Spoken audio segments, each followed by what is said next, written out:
this is what Duke Cayenne looks like from up close. It's hard to believe that I've ended up in the same room as the leader of the Noble Alliance. Although, I guess we did meet back in Legram before the war broke out. Rean Schwarzer. Truth be told, we don't want this war to drag on any more than you do. Really?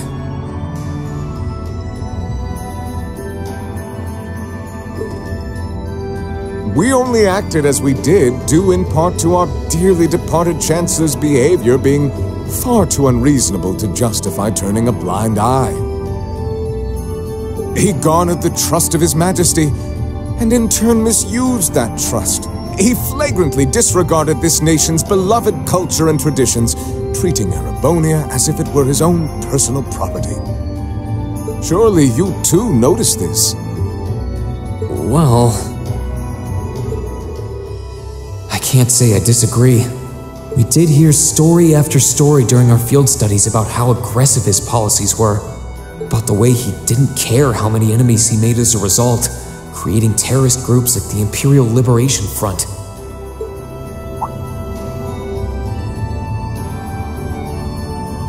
But as I said, the cause of our nation's ills is now gone. Now, all that remains is to turn back the hands of time just a touch, and the good old days of the Empire will be upon us once more. The key to this bright future lies in putting aside our differences and joining hands. Am I wrong? I'm afraid that yes, you are.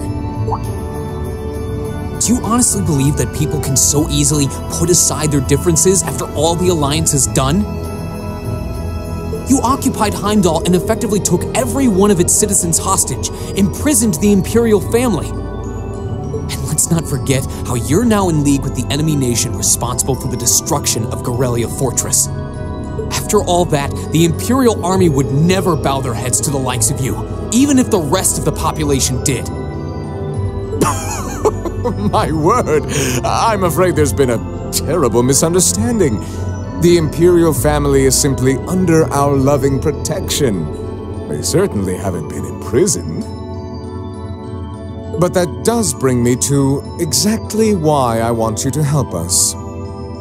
It does? The Azure Knight is already on our side. But if we had your Ashen Knight as well, that would mean we'd have two of the great knights of Erebonian legend to put into play. Couple them with our Panzer Soldats, and the Imperial Army's armored divisions would cower before us. You may not find us winning the war ideal, but this union benefits everyone more than carrying on until our inevitable victory, I don't think it's that simple. I beg to differ. The presence of Soldats units on a battlefield makes a tremendous difference. What they may lack in firepower and armor compared to tanks, they make up for in mobility and versatility. But more important than even those factors is the psychological impact they have on our opponents. Well...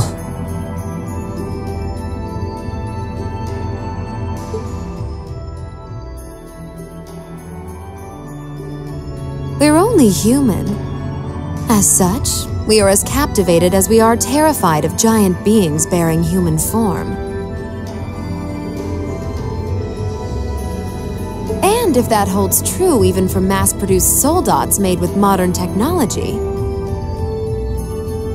it will be all the more true for the divine knights of legend you and Crow possess. Can't argue with that logic.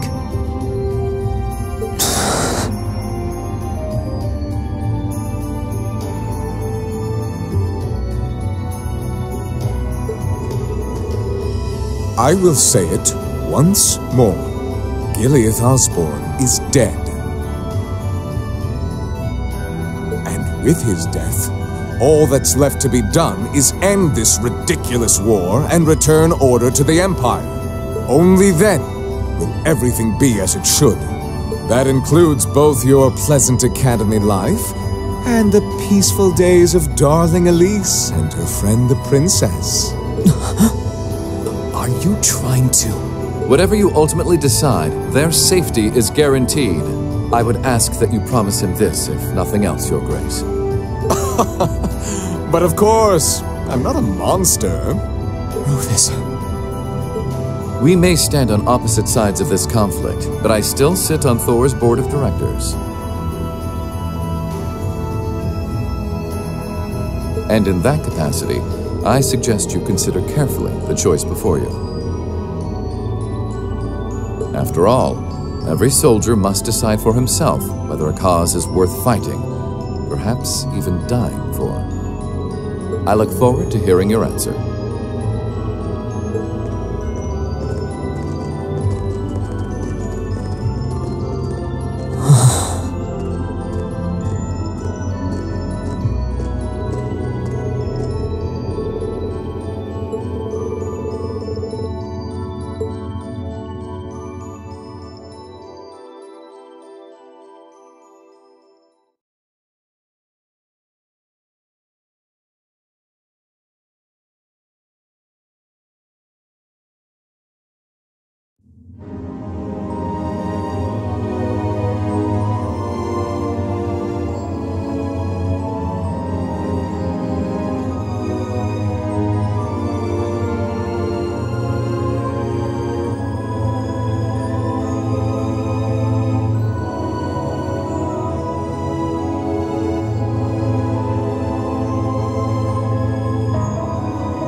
All that's left to be done is end this ridiculous war and return order to the Empire. Only then will everything be as it should. That includes both your pleasant academy life and the peaceful days of darling Elise and her friend the princess. I suggest you consider carefully the choice before you. After all, every soldier must decide for himself whether a cause is worth fighting, perhaps even dying for. I look forward to hearing your answer. It's hard to argue that this war began because the noble faction went too far. But the longer it goes on, the more people are going to suffer. Am I really okay with that? If I joined them, I could reduce the number of victims, be friends with Crow again, free Elise and Princess Elfin? No, this isn't that simple. Think, Rain, think! I was able to reunite with the others, but Elise and Princess Elfin are still in the Alliance's custody. What's the best thing I can do? This isn't just about me. What do all of us want to do? Keep racking your brain like that and smoke will start coming out of your ears.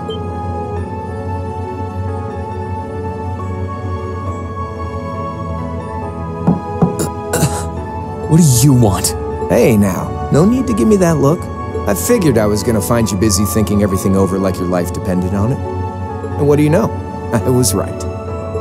How about you mind your own damn business? And don't you have better things to do with your time? I figured the glorious Azure Chevalier would be far too busy with the war to be hanging out around here. It's tough being popular. If you joined us, I could get away with doing half the work I am now. So come on, stop freaking out about it so much and make a choice. This isn't something I can just decide by flipping a coin, Crow! And besides, it'd probably be an easier choice if not for a certain someone. What's that in your hand, anyway? Grub, of course. Kinda early, but I brought you your lunch. Mind if I join you?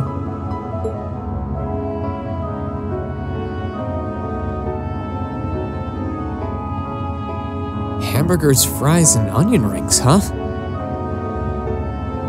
I was expecting something more fancy like I had last night. Oh, that kind of food more your thing? Okay then, give me a minute while I go ask the chef to whip something up. No, this is fine. The burger looks delicious. All right, dig in.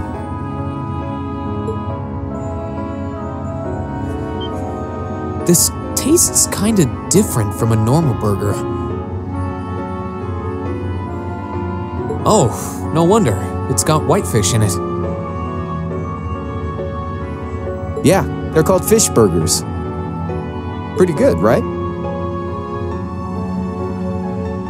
Yeah, the tartar sauce makes for an unusual extra flavoring too. This tastes amazing. I like this way more than the food I had last night, to be honest. Well, glad to hear. Guess it was worth putting my cooking skills to the test after all. Wait, you made this? Was my first time cooking in a while, too. Sharon could probably do better, though. But I wanted to give it a shot anyway. This stuff was like soul food back in Jirai, where I grew up. Oh. To think, all the time we spent searching for the leader of the Imperial Liberation Front, and he was right under our noses. Crow Armbrust from the Jirai SEZ.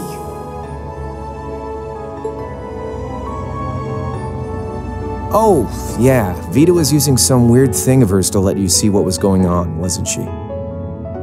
So I guess you saw what happened there. Yeah.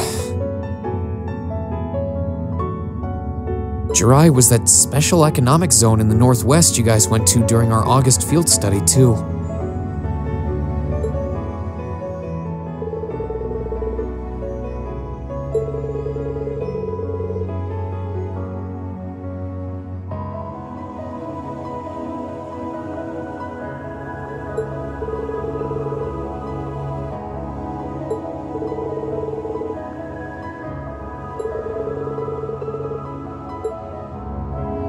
So you ended up going back to your old hometown then? Yeah, by pure coincidence. It's changed a lot since I was last there, so it was kind of surreal being back again. But it was nostalgic in its own way, too. It's been bugging me for a long time now. What could have made you want to join a group of terrorists like the Imperial Liberation Front? What was it that made you hate Chancellor Osborn that much? Enough to take his life? Oh, tell me, Crow. Please. I want to know what it was that made you who you are now.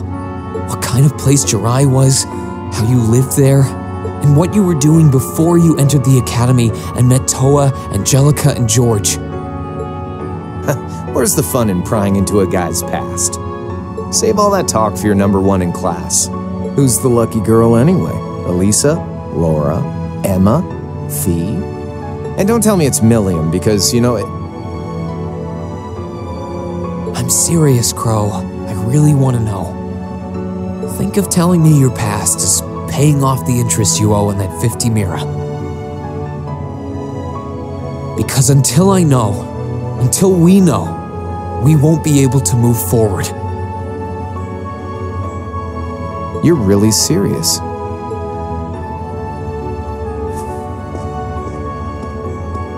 Crow?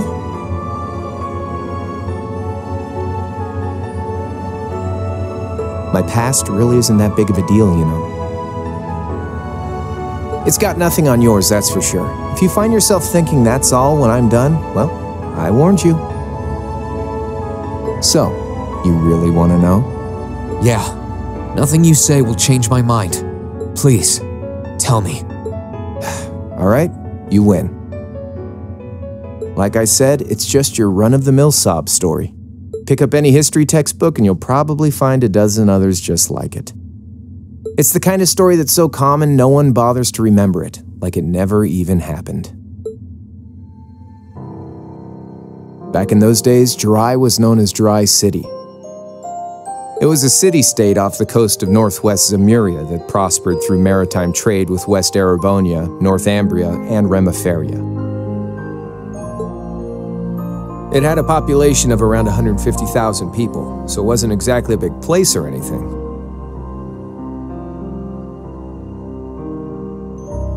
Because of that, the surrounding nations left it alone, and let us live out our days in peace. We were pretty fortunate, all things considered. Until about 20 years ago. That was when the Northambrian disaster struck, and much of the Principality of Northumbria was turned to salt.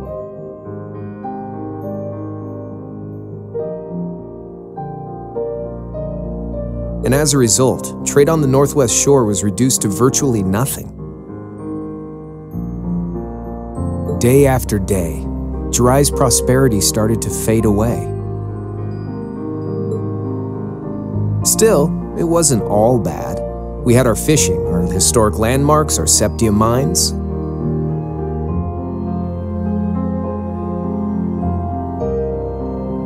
We could make use of those to get trade going again, both to keep our state running and to help out Northumbria.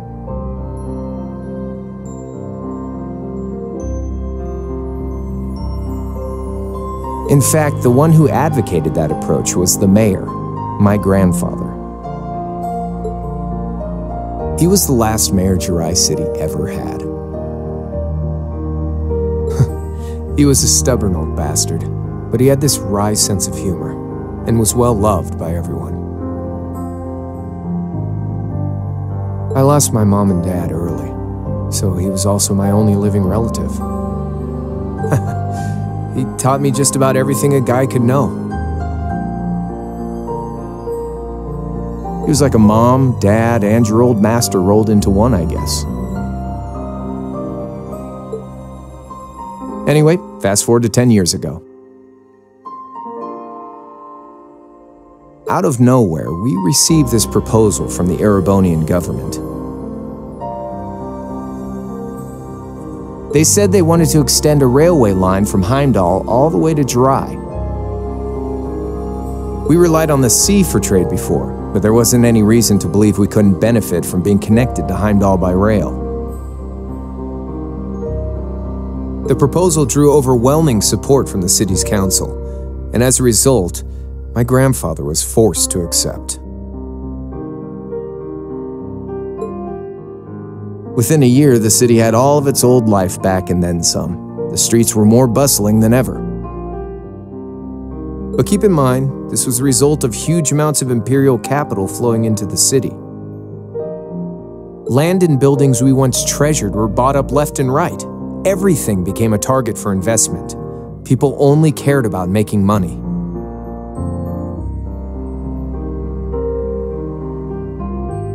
Something similar supposedly happened in Crossbell too, but unlike there, no opposition existed in Jiraiya.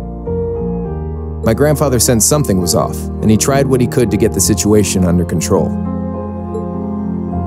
Then one day, someone blew up the railway line leading to Jiraiya. Everyone demanded that it be repaired as quickly as possible. Everyone except the imperial government. Instead, they panned our national security arrangements for being insufficient and threatened to withdraw all imperial capital. The city was left in an uproar like we'd never seen. Shares plummeted, and with no one able to ascertain the culprit's identity, chaos reigned. That was when he showed up. Chancellor Gileath Osborne, in his third year as representative of the imperial government, personally came to Jiraiya. We then received a second proposal. The restoration of the railway and its future security will be seen to by the Imperial Army. In return for our continued assistance in safekeeping, Jiraiya will come under the wing of our glorious empire and attain even greater prosperity as a special economic zone. The timing was too good to be true, really. Realizing this, my grandfather staunchly opposed the idea. He tried everything he could to convince the city's council to reject the offer. Unfortunately, once you taste the sweet fruit of prosperity, it's hard to want to go back. The council, made up of influential merchants and all their greed, jumped at the offer. And tempted by the elimination of customs, together with the tax breaks from being an SEZ, many of the citizens did too. And during all that, they'd conveniently found a suspect behind the railway incident. My grandfather. He loved Jiraiya more than anyone, and up till then, its people loved him too. And yet, virtually overnight, he found himself facing the wrath of both the city's council and the citizens alike. Left with no choice, he resigned from his position as mayor, and Jirai formally became part of the Empire. Both of these things happened on the same exact day. That was 8 years ago. Naturally, everyone knew my grandfather wasn't the one who did it. They knew who was really responsible. They just turned a blind eye to the truth. See? I warned you. Just your run-of-the-mill sob story. I don't know what to say, Crow. What happened to him after that? Your grandfather. One day, he just up and died. Once he resigned, the whole affair with the railway getting blown up was all but forgotten. He lived comfortably in retirement for about half a year, fell ill, and that was that. He just lost the will to go on, I guess. Like I said, he was the only family I had. I mean, I had plenty of friends even then, but I chose to leave it all behind. I was 13 at the time. I wandered the land, doing whatever I had to get by. That was when I met old Cayenne, who happily indulged my hatred for the Chancellor. And with his financial backing, I went out with the goal to find others who were just like me. That was the beginning of the Imperial Liberation Front. Gideon, Scarlet, and Vulcan were among those I recruited. I'd also met Vita then. I only knew her as the woman who would often come to see Cayenne. She guided me to a place below the city of Ordis, and there slept the Azure Knight Ordeal. One after another, I overcame the same trials you did with your friends, but alone. And once I'd proven myself worthy, Ordine accepted me as his awakener. That was 3 years ago. I was 16. My preparations complete, I concealed my background and enrolled in a military academy near the capital. Everything I did for the sole purpose of taking the Chancellor's head.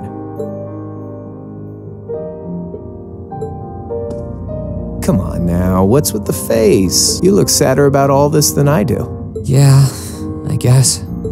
I swear. I'm not trying to tell you the Chancellor was evil or anything. What? Still, there's no denying that he managed to outwit my grandfather. And he may have lost, but Pop's always loved a good gamble. It's thanks to him that I'm pretty good at chess, card games, that kind of stuff.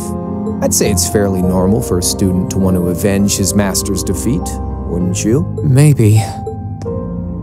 At the end of the day, there's no denying this country has problems, and the Chancellor's methods were making them worse. I studied those problems, worked out how to use the situation to my advantage, and then won the game with an all-or-nothing gamble. But when you think of how peaceful Jirai is now, I'd say I've got a duty to clear up the mess left behind by my game too, which means ending this war and restoring peace. So it's only when that's done that my game is truly over.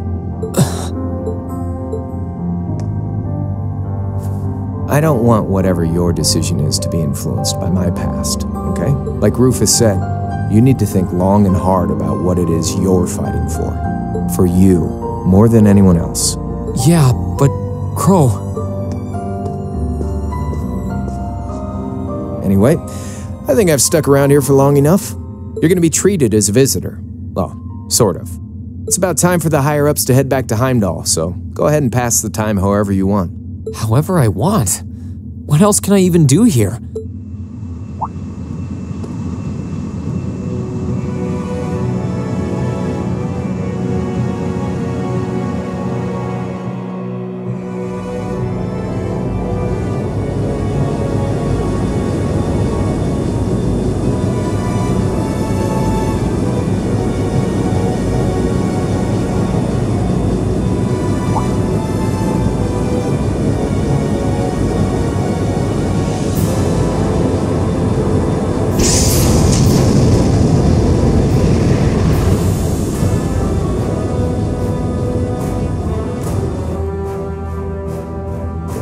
There'll be no guards outside your room, so if you want to try and escape, be my guest. Just keep in mind that some members of Ouroboros and Zephyr are on board too, not to mention me, Scarlet, and Vulcan. So if you're up for a gamble of your own, get ready to take all of us on. Sounds fun.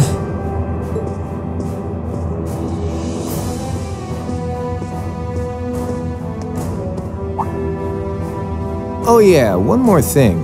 There's this real cute visitor in the guest of honors room on the second floor. I think she'd perk right up if she saw you, so why not go pay her a visit? Just don't go making your girl jealous, okay?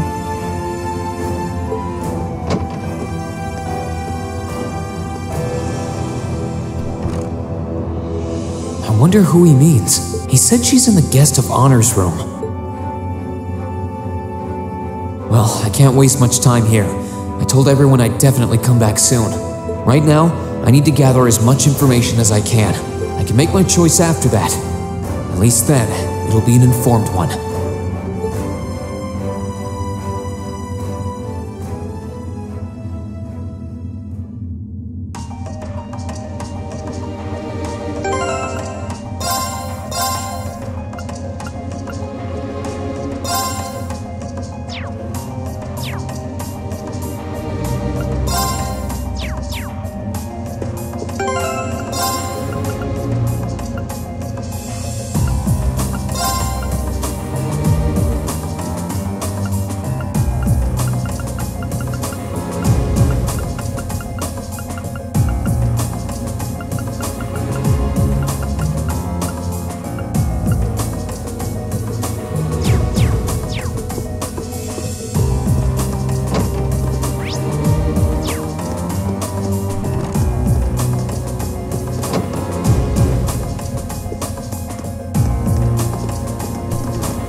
Sense someone inside.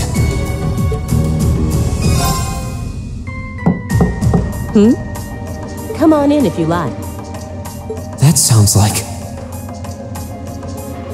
Excuse me.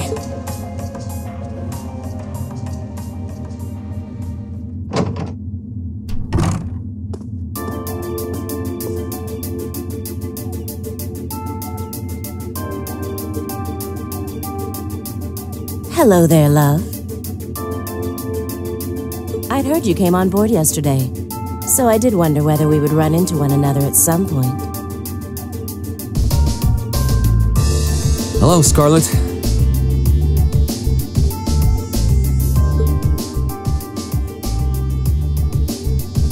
Last time we spoke was a month and a half ago near Trista, I think. Quite a memorable day for both of us, wasn't it? There's no need to stand over there. Come and have a seat. I'll pour us some tea. You really don't have to.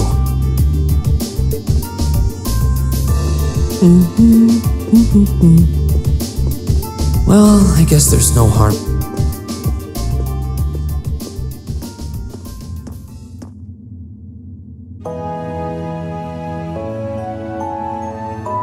These tea leaves really are wonderful, aren't they? Only the best for the airship of Erebonia's most powerful noble, I suppose. I have to admit, the fragrance is like no tea I've ever had before. You're right, though. It makes sense if it's something Duke Cayenne personally chose. Oh? I was under the impression that your family is a part of the nobility, too. Your father is a baron, isn't he? He might be a noble, but generally barons aren't all that wealthy. We live a relatively modest lifestyle. Oh, really? I wouldn't have thought it before, but maybe my family was actually more well off than yours. And Scarlet, I heard she lost her old hometown when he went and built a railway through it. What kind of family did you come from then? Oh, they weren't nobles, if that's what you're wondering. They were just relatively wealthy farmers. We were almost local celebrities in a way. Oh, I see.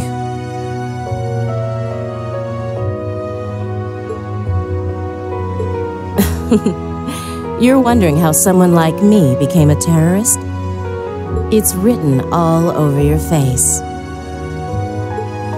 Well, I can't deny that I'm curious. I heard that you lost your hometown because Osborn built a railway through it.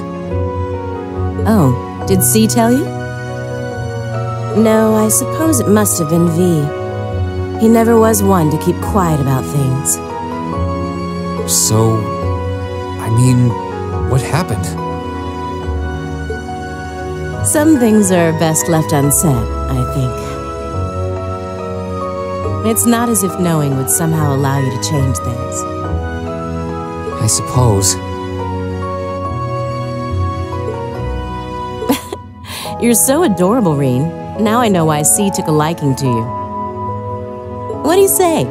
How about you come and fight with me and the other big girls and boys? It'll be fun, I promise.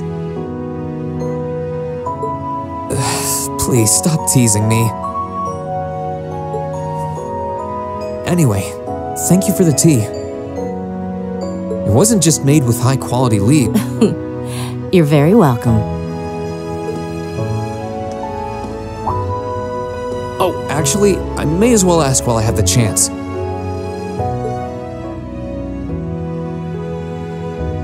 Where did you learn how to use that weapon of yours anyway? It's pretty unique. Oh, that? I suppose it can't hurt to tell you. The holy city of Arteria. The Arteria? Where the high seat of the Septian Church is?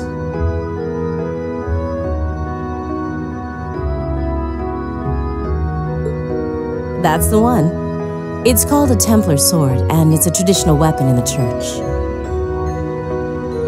A few years ago, I was studying to be a sister and was trained in how to use it there. Surely you must... I'll give you the full story if you decide to join us. Sound fair? And if you choose not to join, well, that way has its own charms, I suppose.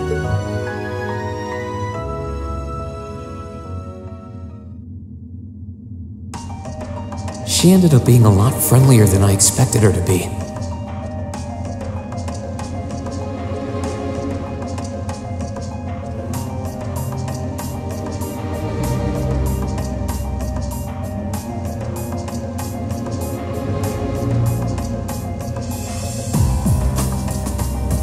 I wonder how much of what she was saying about being a sister was true. She seemed to really hate the Chancellor. I wonder what she intends to do now that he's gone.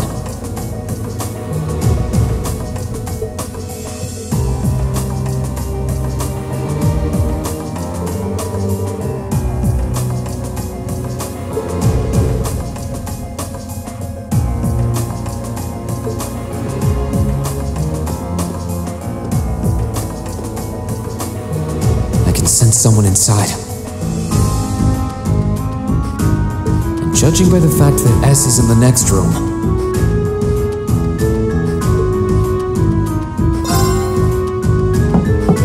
Huh? It's open. Come on in. Excuse me.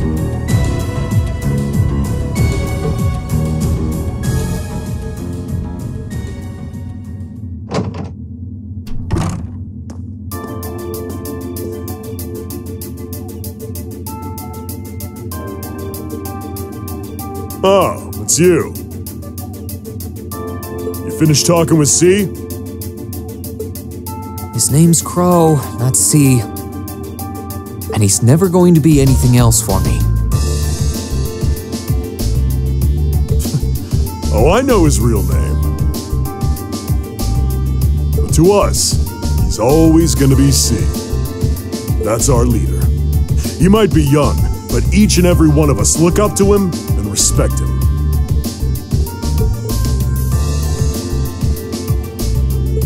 Anyway, take a seat.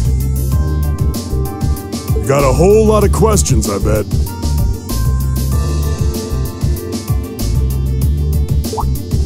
Does you asking that mean you're willing to answer them?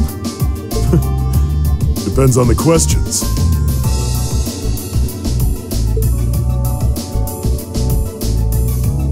Just out of curiosity.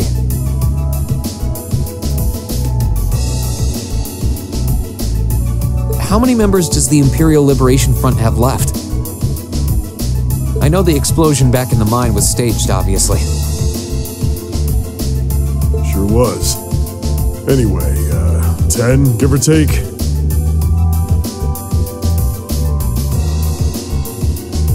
We lost most of our members as soon as the war started kicking into gear. Oh.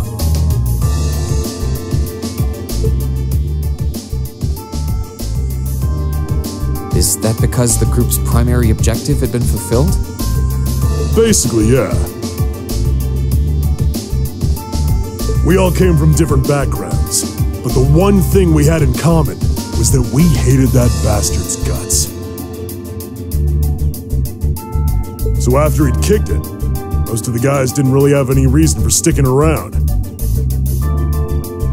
Can't say I blame them for calling it quits.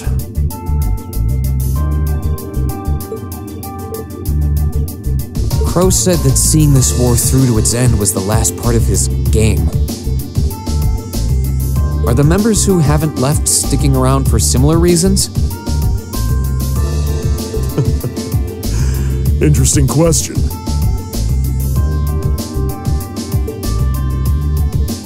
Can't speak for the others, but me, I don't really care how this war goes. I mean, I'm a former Jaeger who can hold his own in a fight. I've always lived for war. And teaching those dumbasses in the provincial armies how to pilot soldats is a job worth doing, even if it's a pain. If we disband, I'll find myself something else to do. I see.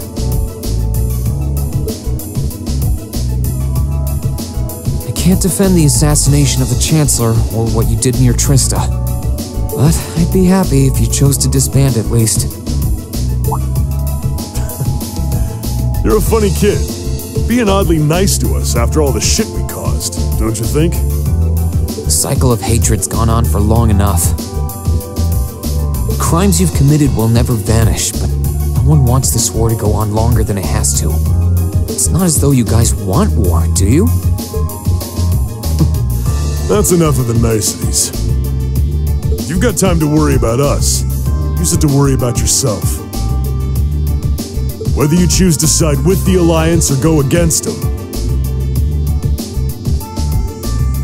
you've got a tough road ahead, whether you like it or not.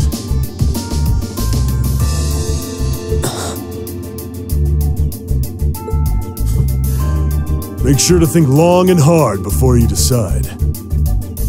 And if we end up as enemies again, show me what you got. On the battlefield, I mean. Excuse me.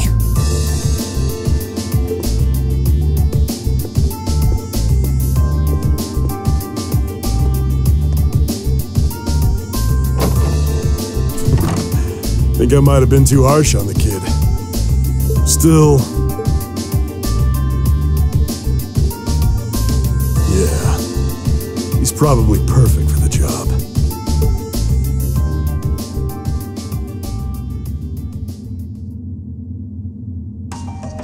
He saw right through me.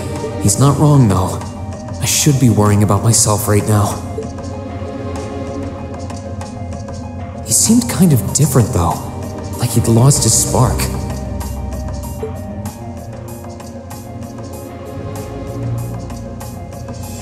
His sole objective in life seemed to be to get revenge for his old Jaeger Corps killed by Osborn. Maybe he's just not sure what to do with himself now that he's done just that?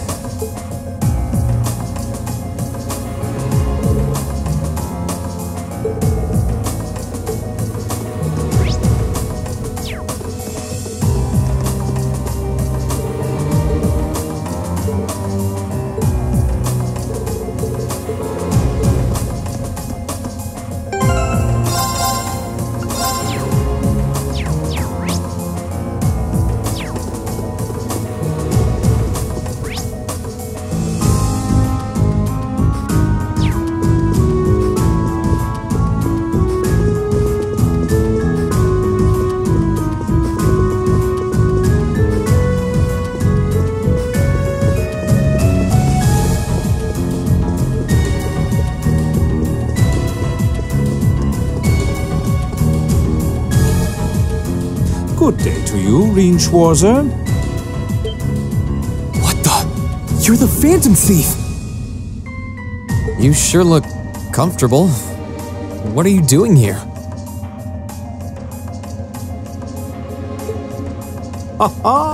Why wouldn't I be? I'm as much a guest on this ship as you are. And who would deny themselves the pleasure of a ship so beautiful? The furnishings are immaculate. The food and wine are positively sumptuous. And I am of the firm belief that it's wasteful not to take advantage of the opportunities life presents you. And speaking of opportunities, don't just stand there. Take a seat and join me in having a drink. You've been blessed with the rare chance to sit and chat one-on-one with the most beloved thief of our time. I can't believe that's how you describe yourself. Well, what the hell? I'll have a drink. Nothing alcoholic, though.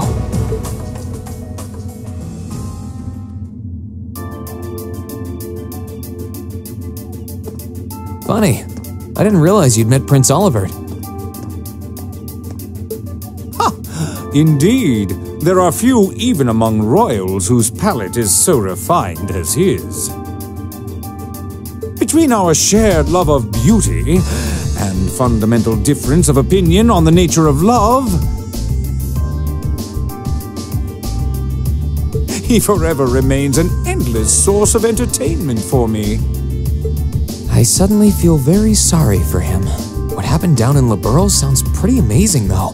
I'd heard there were problems with orbital technology in southern Erebonia at the time, but I had no idea that was why. That magnificent floating city was quite the sight to behold, let me tell you. Oh, how I wish I could have shown it to you.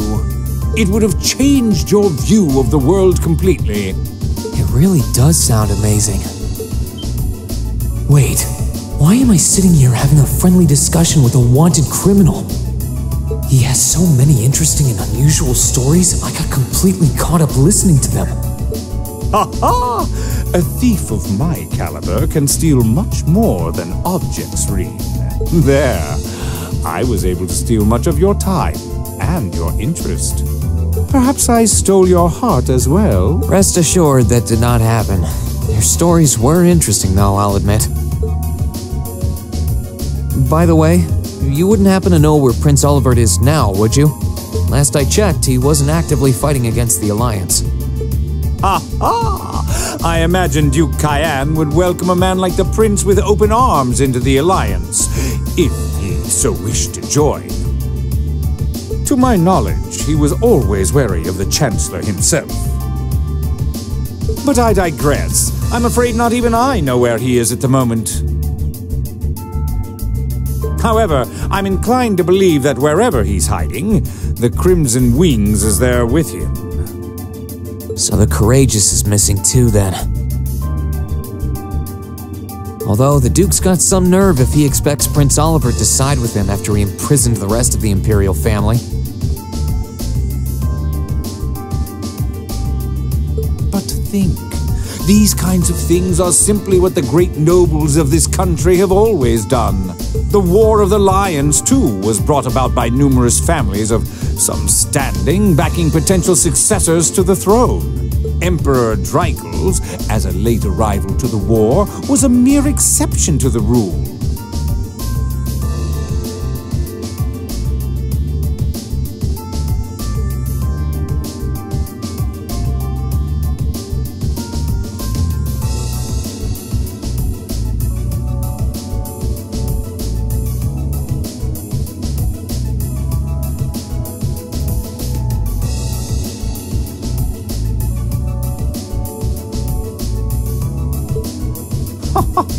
I wonder, does Prince Olivert think himself as the second coming of Dreichels?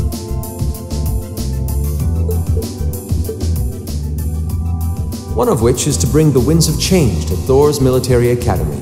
A gust of fresh air, if you will. I'll admit, I hesitated to allow it, but I decided to place my hopes in you. We believed then, as we still do, that one day you all will be a great light that can push back the darkness of this country. I don't think he does. From what I can tell, he intends to try and end this war in a slightly different way from Drygel's. Oh? Do tell. Sorry, but I should be going. Thanks for all the interesting stories. They helped me work through things in my head a bit. Ha! I'm pleased to hear it. I will be waiting at the edge of my seat to hear which path you choose. Join us, and you'll be warmly welcomed. Naturally, I'm fascinated by you as the Ashen Knight's pilot, but I'm even more fascinated with that brute strength of yours. I would love the chance to see the power of an ogre up close. I doubt it's half as interesting as what you're thinking. Anyway, if you'll excuse me.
Who's in here? We got a visitor? Come on in. Excuse me.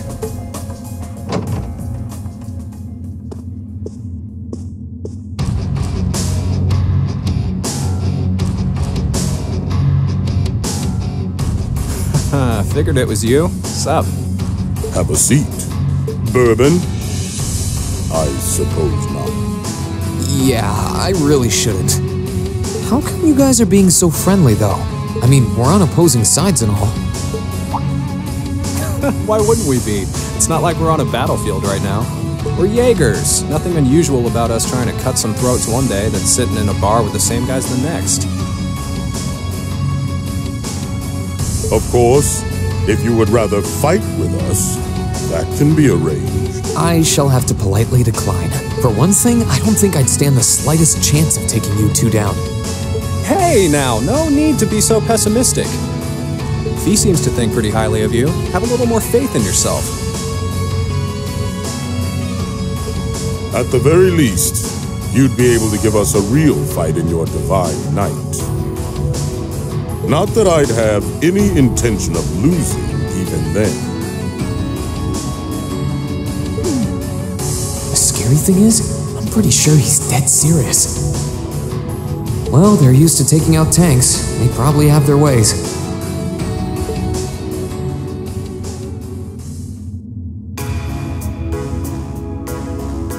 Huh. Oh, yeah? Ranking 72nd for the year in an academy full of big shot students ain't half bad. Brings a tear to my eye to see our little Fee putting her heart into her education. And don't forget, she was the youngest of her classmates, too. The boss was right when he said that she can do anything she puts her mind to. You got that right. Maybe joining the gardening club will make her a bit more ladylike, too. Oh, who am I kidding? She's still young. She has plenty of time to develop on that front if she so pleases. They really seem to adore her, like two proud parents talking about their child. And yet... If you don't mind me asking, why did you leave Fee behind? After your boss was killed in a battle with his sworn enemy, I mean. Oh, Fee told you about that. It sounds like you're closer to her than I thought you were. I trust this is simply me being paranoid.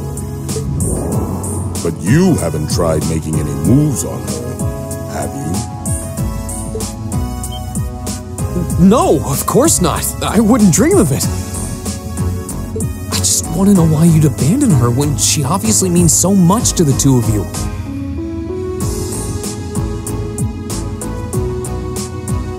She thought of you all like family. Why did you leave her all alone? Well...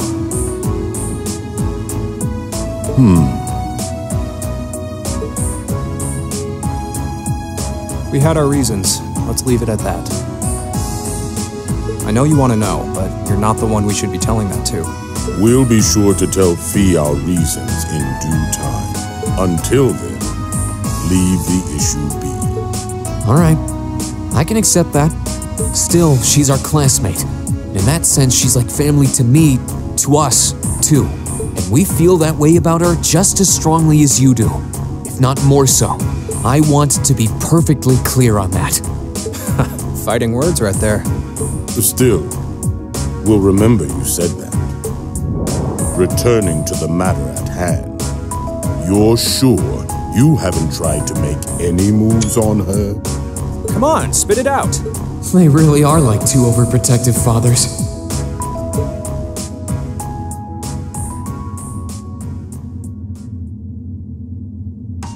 I was hoping to get a bit more out of them about what Zephyr is up to.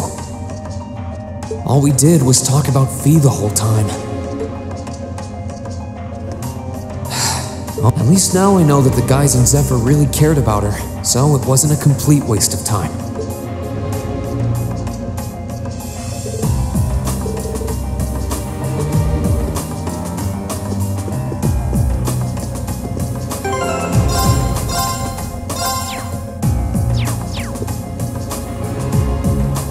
Send someone inside. What the?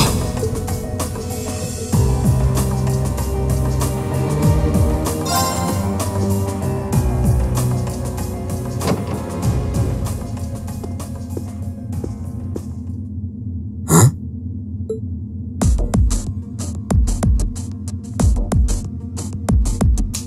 Oh, it's you. Forgot you were staying here too. Yeah. What was that? It's gone now, anyway. Maybe it was just my imagination. So what's up? I couldn't give a damn whether you joined the Alliance or not, to be honest. Oh, I didn't come here for any specific reason. Interesting. You mixed by any chance? Could I sit and talk to you for a while? What a pain in the ass.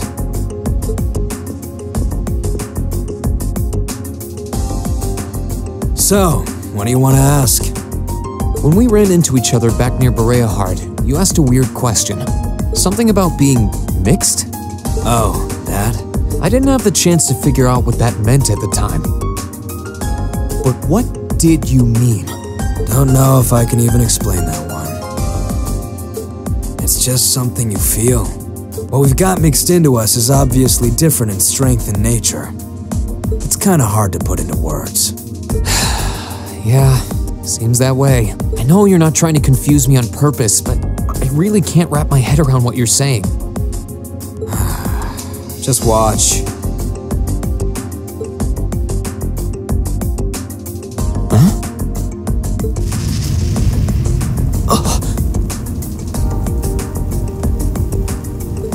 There's no trick to it. I'm not using an ornament, it's not magic. And I'm not using an artifact either. I just will fire to appear, and it does. So it's just a totally unnatural ability. Yeah, I guess you could say that. Something that just gives you results without the processes you'd usually have to go through to obtain them. You've got one too, right? Well, true. That power of mine wasn't something I gained from training. I don't even know where the power itself is coming from. It's the same kind of thing. People who can do things like that usually have something mixed into them. Something foreign, unnatural, mixed into their body itself. Different to the Church's stigmas. Looks like a pretty small part of it in your case, though. Oh. There, huh? Anyway, I couldn't tell you how, where, or why whatever it is got mixed into you. Sure you've got more questions, but sorry, I can't answer them. No, it's okay. You've answered enough already. I feel like I understand myself a little better now, actually. Good for you, I guess. So, we done now? Yeah, thanks for your time. Oh yeah, so how much of you is unnatural? Me? All of me.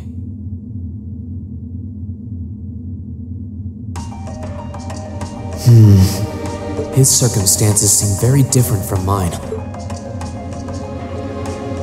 Guess all I can do is remember what he said. Maybe there will come a time when it'll all make sense.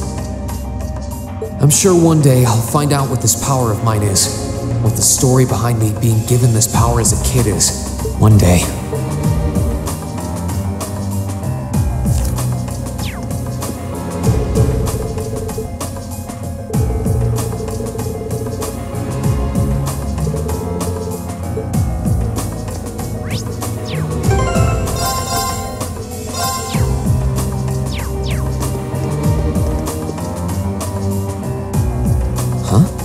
I think I can sense someone inside. Given the circumstances, I imagine it must be one of the people who fought us in Ymir.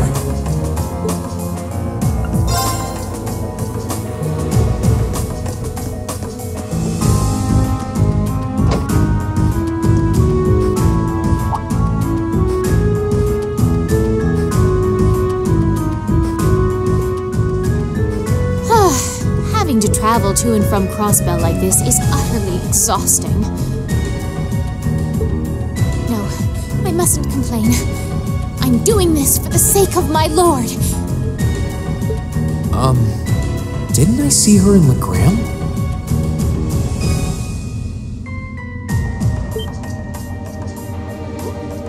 Who goes there? Wait! You're the Ashen Knight's pilot! I remember you now. You're with Ouroboros, Duvali the Swift, right? You no shame? Is it perhaps normal for you to barge into a lady's room unannounced? You and that Arseid are only as bad as each other, I swear! Learn your place! Actually, I just walked through the door normally. I should have probably knocked before I came in, though. Sorry about that.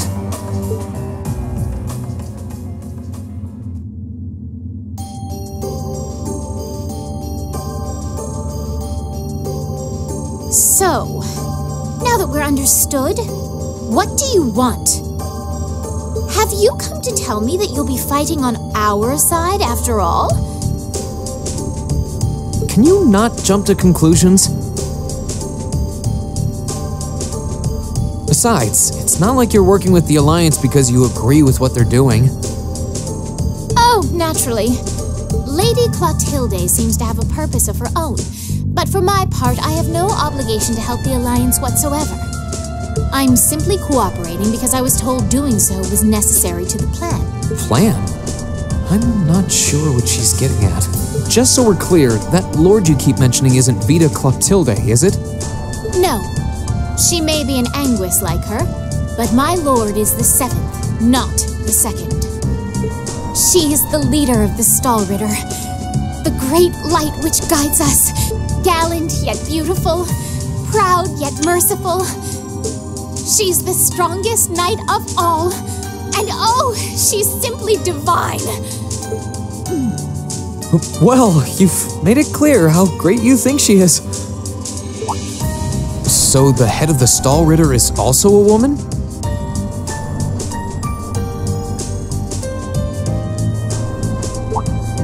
She certainly is. And if you must know, 100 swordsmen of your strength couldn't hope to equal her. No, 1,000, even 10,000 of you wouldn't be able to so much as scratch her. Okay, I get it. She's strong. Still, if she's a woman who could be described as the strongest knight of all, Laura already noticed the similarity between the Eisenritter and Stahlritter, but she really does sound like Saint Sandlot. I see I've got you thinking. Incidentally, I may have already mentioned her title, but one can never share my lord's glory too many times. She's known as the Steel Maiden. The Steel Maiden, huh? And with that, I believe that's enough idle chatter. If you didn't come to tell me that you'll be fighting on our side, then we remain enemies. As such, we shouldn't be standing here being friendly with one another. Yeah, I suppose you're right. Sorry for bothering you. Actually, there was one more thing I wanted to ask. You're not an enforcer like Blue Blanc or Sharon, right? Is there any reason for that? You just had to ask. Enforcers are selected by the Society's leader, the Grandmaster.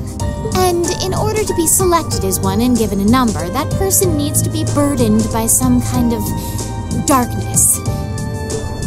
But just so we're clear, there is no correlation between having a number and one's strength, all right? I'm quite strong. I didn't say you weren't, but it makes perfect sense. You don't strike me as someone who's carrying any kind of darkness with you. You're refreshingly sincere. Like someone who hates anything that strays from the path of righteousness. I'll thank you not to spout such nauseating drivel in my presence. Now get the hell out of my room!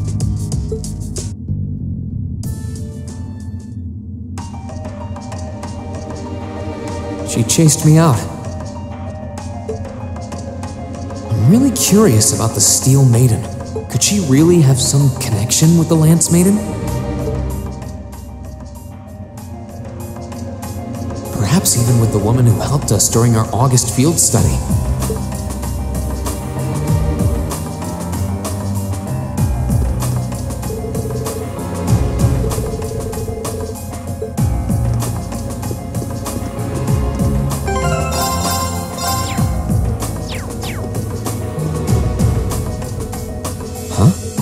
I think I can sense someone inside. Given the circumstances, I imagine it must be one of the people who fought us in Ymir.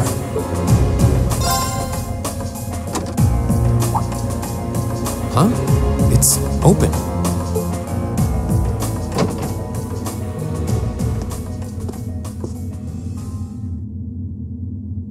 It's empty.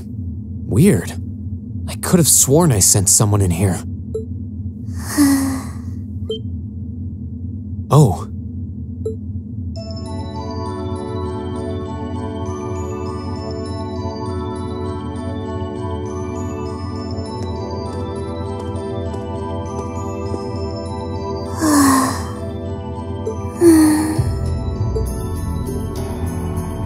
Looking at her lying down like this, she really is just a child. Maybe 12 or 13, somewhere close to Milliam's age. How did a kid like this end up fighting with the Alliance?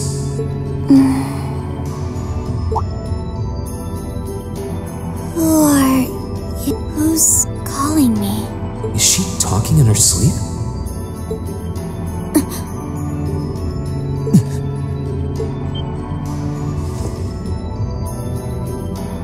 Situation assessed. Location is a room inside the guest area of the Pentagrule. 9 hours have passed since initial loss of consciousness. Guess she's sleeping comfortably enough here. Then again, she needs it at her age. She's got plenty of growing left. Wait. Huh? Good morning? Rean Schwarzer. Why are you here? Unless my memories have been tampered with, I believe this room was solely allocated to me.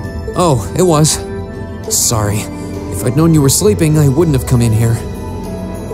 So you're an intruder then? Clown Soleus.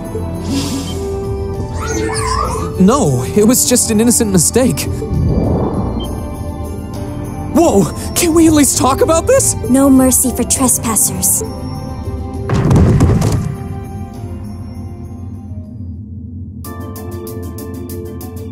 So you claim to have no inappropriate motives for sneaking into this room?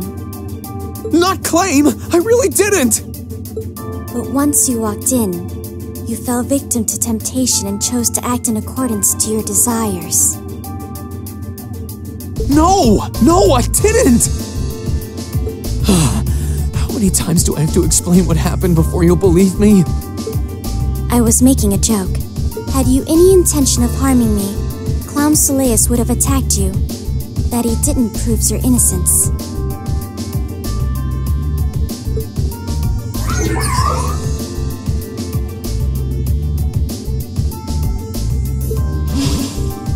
Oh, right.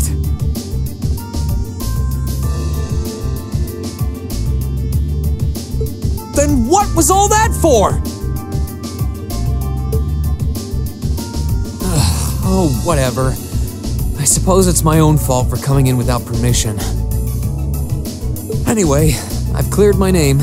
I'll see you some other time, probably.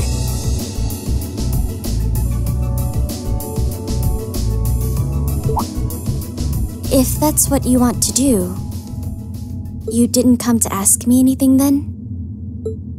Well, no. Honestly, I didn't even know you were in here. I do have a lot I'd like to ask you, though, and just as much I'd like to say to you.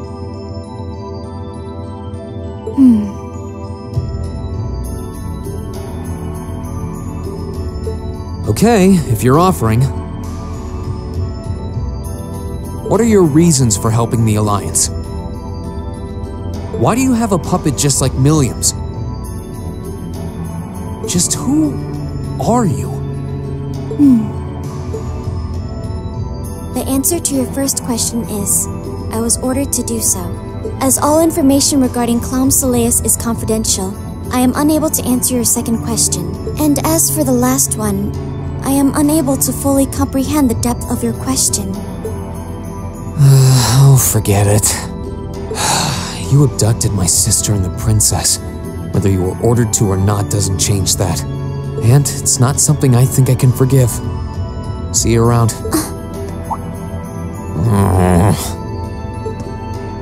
Sorry, that was probably too harsh. I can't pretend to know anything about your circumstances. But I do know that you didn't abduct them of your own free will. Anyway, with that said, I'll be going. Maybe we'll have a chance to talk again sometime. The Black Workshop. What? That's the name of the place I belong to. It was they who loaned me to the Noble Alliance.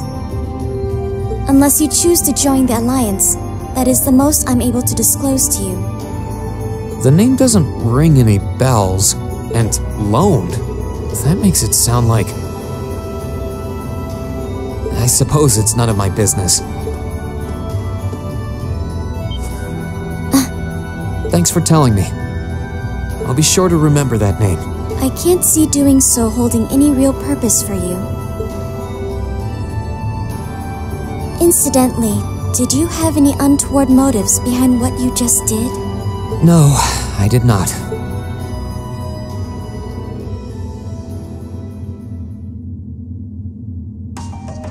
The Black Workshop? Loaned? Sounds like stuff worth remembering.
This should be the guest of honor's room.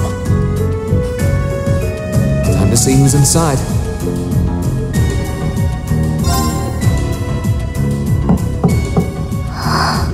Yes? Who is it? Please come in. That sounds like... Excuse me.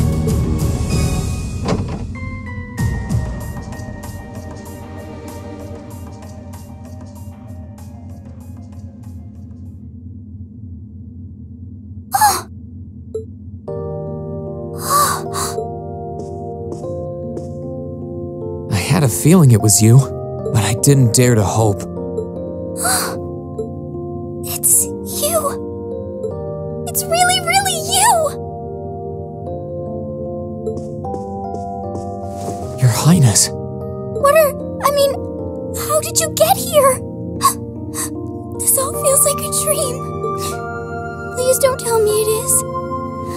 I don't think my heart could handle the disappointment. It's really me. I'm so glad you're safe.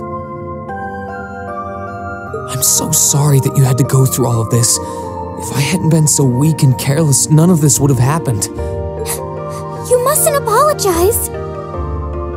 Simply being able to see you again is more than I could have hoped for.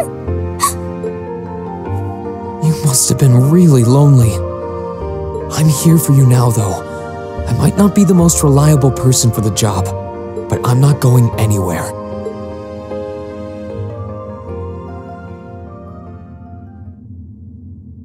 So that's what you've been doing all this time? Yeah, I was happy all of us were able to get back together again. But then yesterday, I ended up being invited onto this ship by Duke Cayenne. That's why I'm here, talking to you. I do recall thinking things were a little noisier than usual yesterday. Now I know why. Strange as it may sound, I suppose I owe the Duke my thanks. After all, if not for his invitation, we wouldn't have been able to find each other like this. Sorry. I wish I could say I'd snuck on board to rescue you or something. Incidentally, I hesitate to ask, but... You want to know where Elise is, right? She's not on this ship, I'm afraid. I can't say for sure, but I believe she's been taken to the same place as my parents.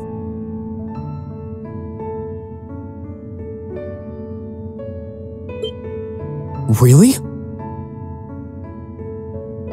I'm sure it isn't news to you that my mother, father, and Cedric have been imprisoned somewhere.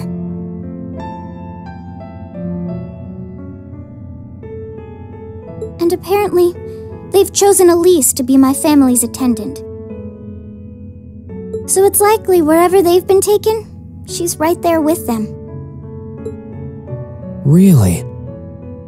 I'm not sure whether to feel relieved or what. I can hardly blame you. I feel exactly the same way, even.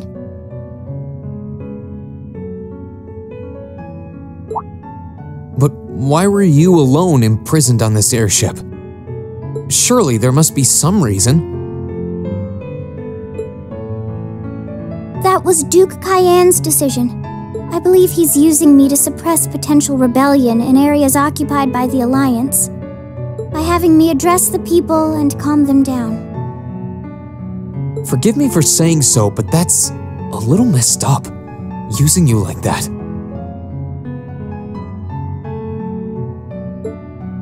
I don't especially mind doing it, honestly. It's a simple enough task. People all across Erebonia are uneasy about this war. And as princess, I should do what's within my power to help calm their nerves. But at the expense of your own feelings? I know you want to help, but you can't be happy about being used as the Alliance's puppet to deceive them. Plus, you've been forcibly separated from your family, your best friend. You don't even know where they are. Yes, but... even bother? You see through everything, don't you, Rean?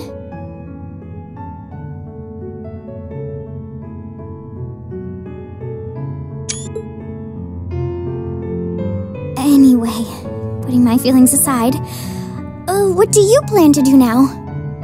I presume you don't intend to actually do whatever Duke Cayenne tells you to. Well, I'm really not sure what to do. The longer this war goes on, the more people will suffer because of it. But even so, I don't feel as though siding with the Noble Alliance is the right course of action. And the same goes for the Imperial Army. I can't in good conscience side with them either. I see. There's so much to think about. You're being used as a puppet against your will, and then Elise is imprisoned somewhere too, being forced to do who knows what.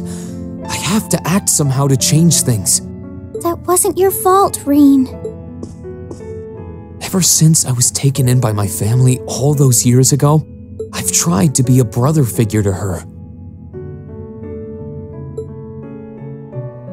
I became the person I am today because of them. They've always loved me like they would a real son, and she's always treated me like a real older brother. You saw that power of mine, didn't you? And what I look like when I use it? Well, yes, I did. Back when I was a kid, something just like that happened. I ended up using it right there in front of her. She should have been terrified of me, but if she was, she never once let it show. She treated me exactly the same as before.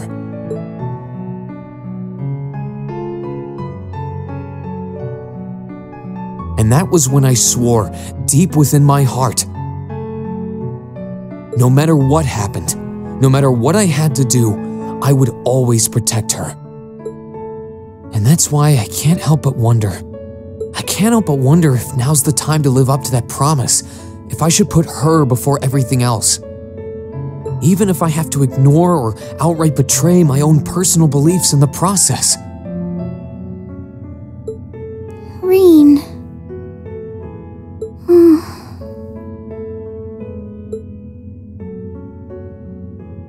As your honorary little sister, I order you to get a hold of yourself!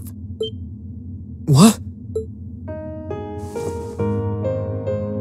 Your Highness. I know Elise far better than you think I do.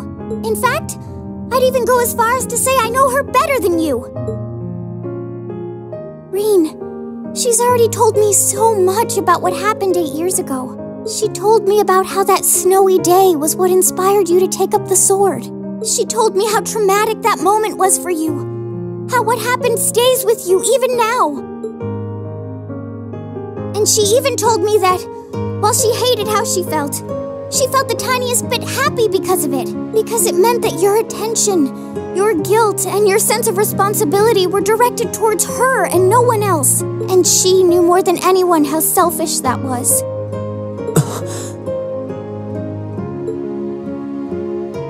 She may have had other reasons for choosing to go to Saint Estrella, but her main reason was that she didn't want you to keep feeling guilty because of her. More than anything else, she wanted to free you of your burdens.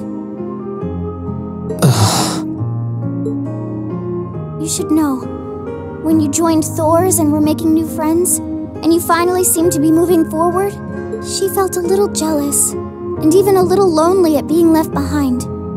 But she was so very, very happy for you too. So please, Rean, please don't use Elise to justify not choosing your place in this war. Because I know for a fact, she wants you, of all people, to carve your own path and find true happiness.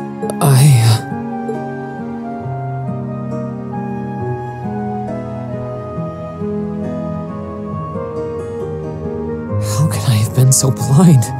All this time I thought I was trying to protect her, and it's been the other way around since the start. And that's not just true for her either. Mom, Dad, Master Ka-Fai. All my friends at Thor's?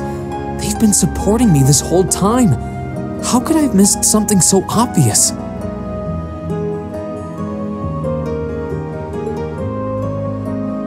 I think I finally understand what I've been lacking inside of me all this time. I was so focused on trying to protect others, I never stopped to think about how relationships go both ways. Others try to support me just like I try to support them, and I have as much of an effect on them as they do on me. How did I not realize before now? I'm sorry, Master. I think you gave me that intermediate scroll a bit too soon.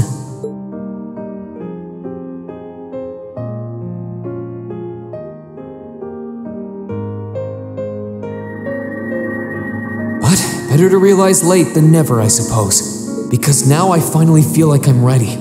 As long as I keep that fact in mind, I won't lose control again.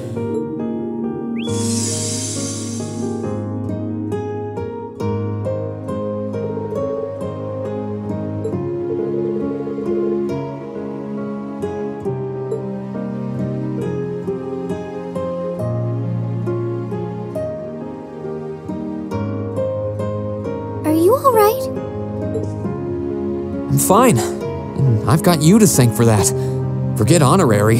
You sounded just like my real sister for a minute, so... I think it's time we get going. I wouldn't want to keep my classmates waiting any longer than I already have. A pity, but you're right. I was rather hoping we could stay like this a little while longer. But I suppose all good things have to come to an end. Take care of yourself, Rean. I'll leave Elisa's rescue to you.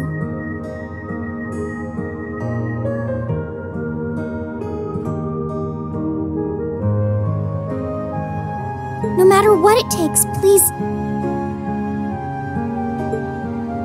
Why are you shaking your head?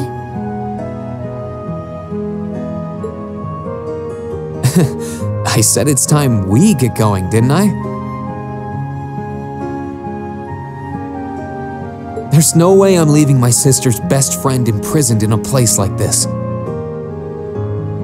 I will get the two of us off this ship, so stay close to me. Right!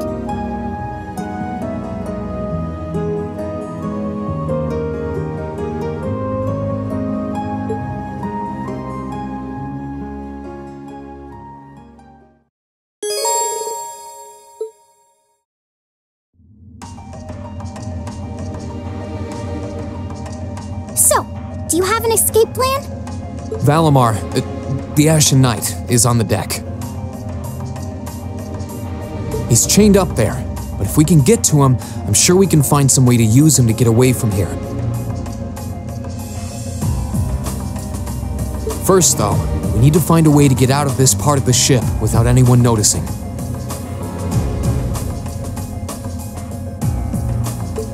All right, then.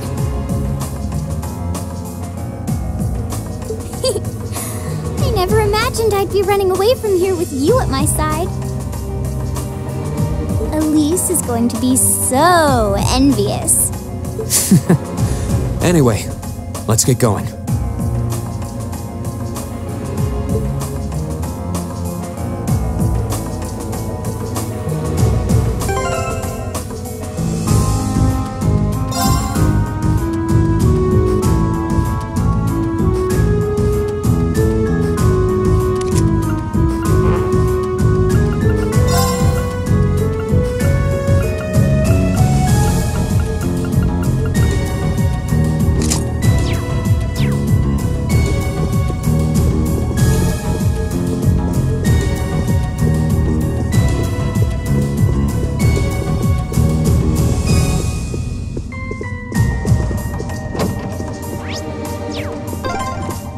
There are a lot of very strong people here, so try to keep your voice down.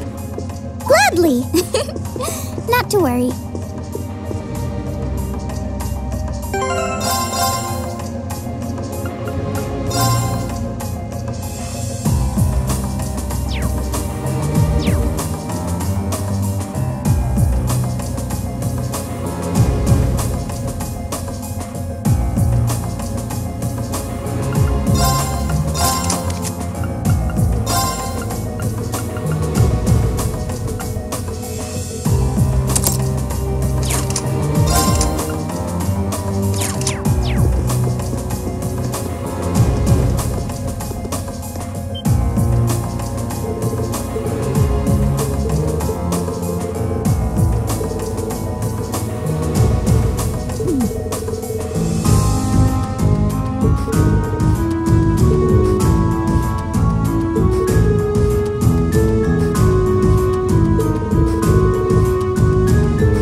Thought so. It's a vent. Well, that's convenient.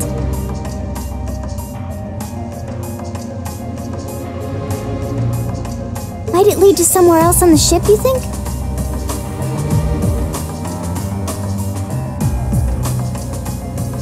Most likely. Still, I can't very well ask a princess to crawl through a vent. Nonsense, Reen. Of course you can. I'm ready to begin our great escape. But it's going to be all dark inside. And probably filthy, too. A little bit of darkness and dirt never hurt anyone. I had to travel through some fairly narrow underground passages when escaping from Heimdall, too. All right? How about I go first? I'm smaller than you, after all. No, definitely not. Well, as long as you're all right with it. But I'll be going first. Like I said before, just stay close to me. All right, then. You'd think a princess would be more mindful when she's wearing a dress.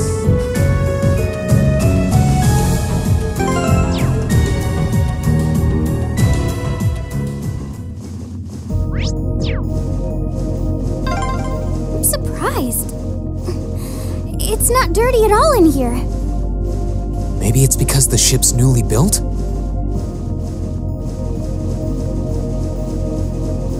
Oh! There's a corner! We must be past the guest area then.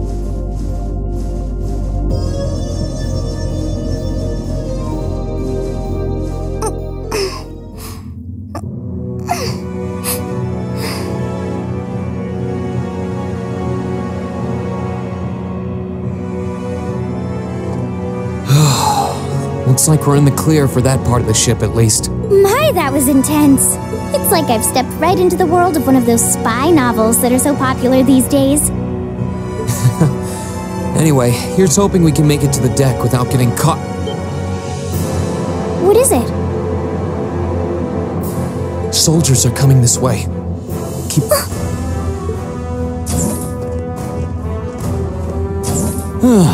It feels like the closest thing we have to someone ordinary around here is that kid. It's pretty nerve-wracking having to be around them all. I just wish I could get to see Princess Alphen in person. Oh. What? Too late! Good luck, Green! Let's move! Right!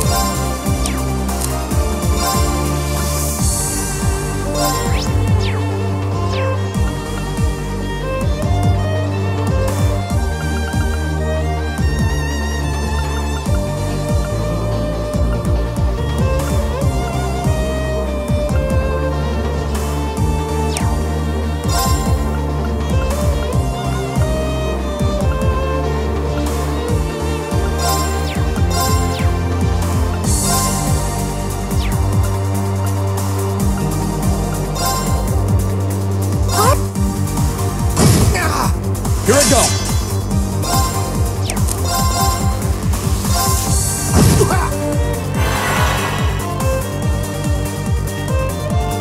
Gladly!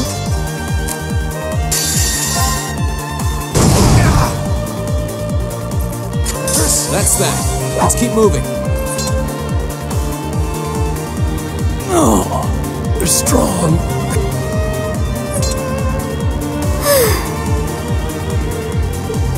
Are you all right, Your Highness? Yes, I'm fine. Thanks to you, of course. Let's be going. I'll be sure to stay very close to you. Good. All right, here we go.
excited. Let's take them out. Let's move.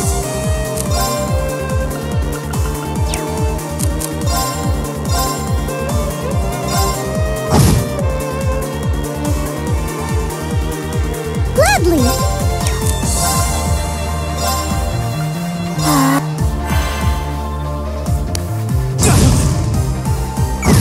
Here we go. We'll cut our own. Are they mechanical monsters? They're called archaisms.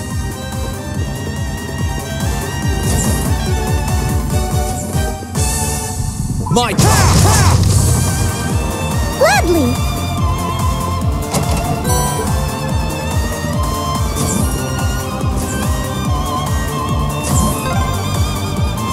Suppose escaping through the windows would be an option. Probably not. We'll have to do this the long way. It's my turn.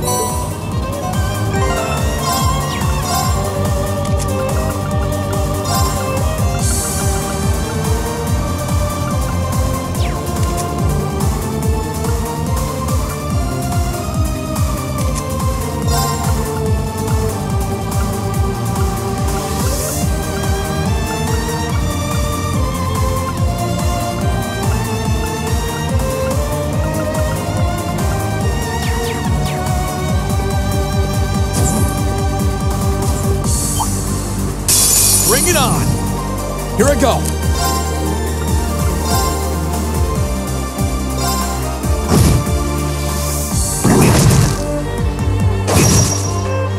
Gladly!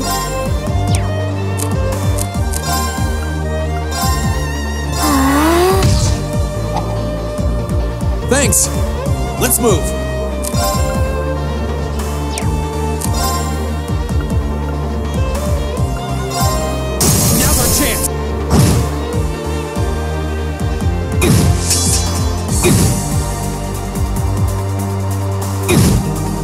I'm not done yet.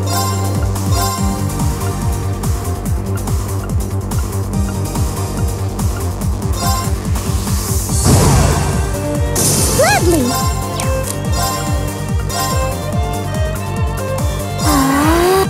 Thanks.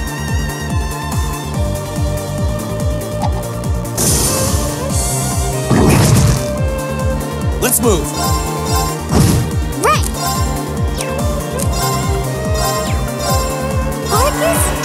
Thanks! Here I go!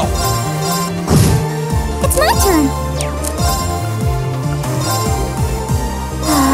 Here I go! Thanks! Here I go! Now!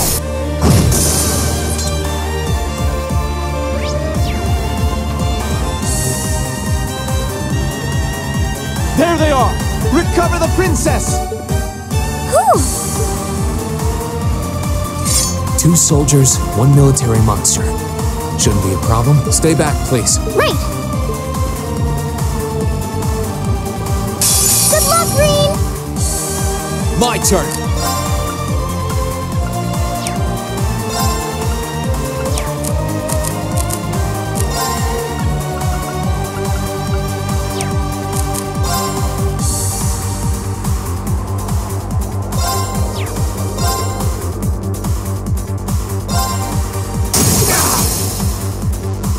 Now's our chance!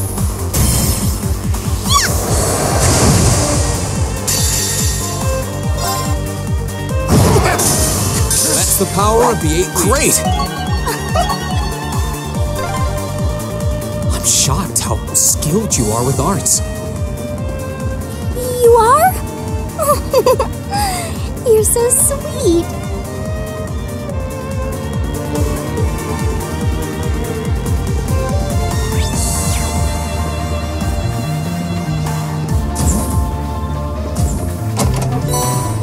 Here I go!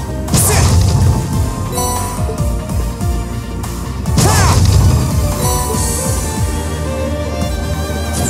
Gladly!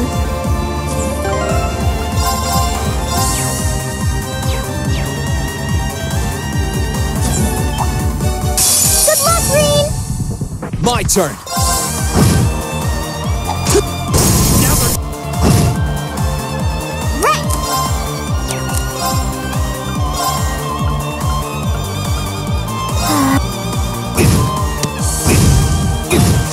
move!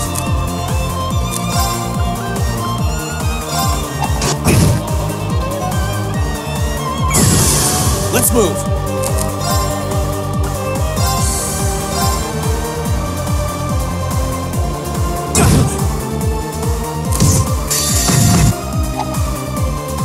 Too slow! Now!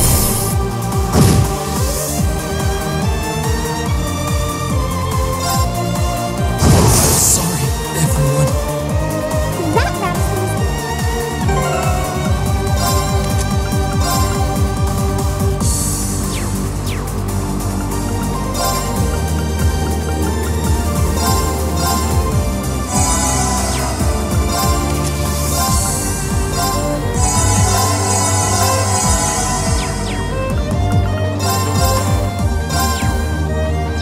Here I go! Gladly!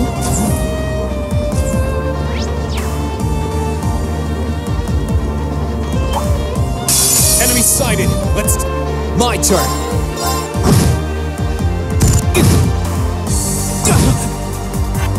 Gladly!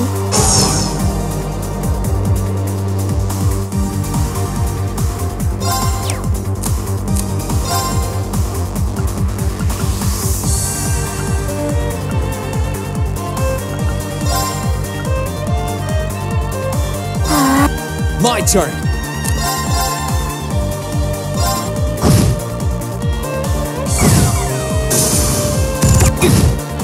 My turn! Gladly! My turn! Thanks! Let's move! Right! Here I go! We'll cut our own...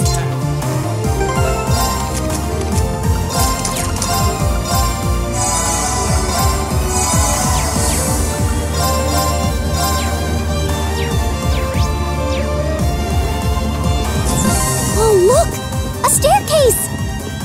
Hopefully this will lead to the deck.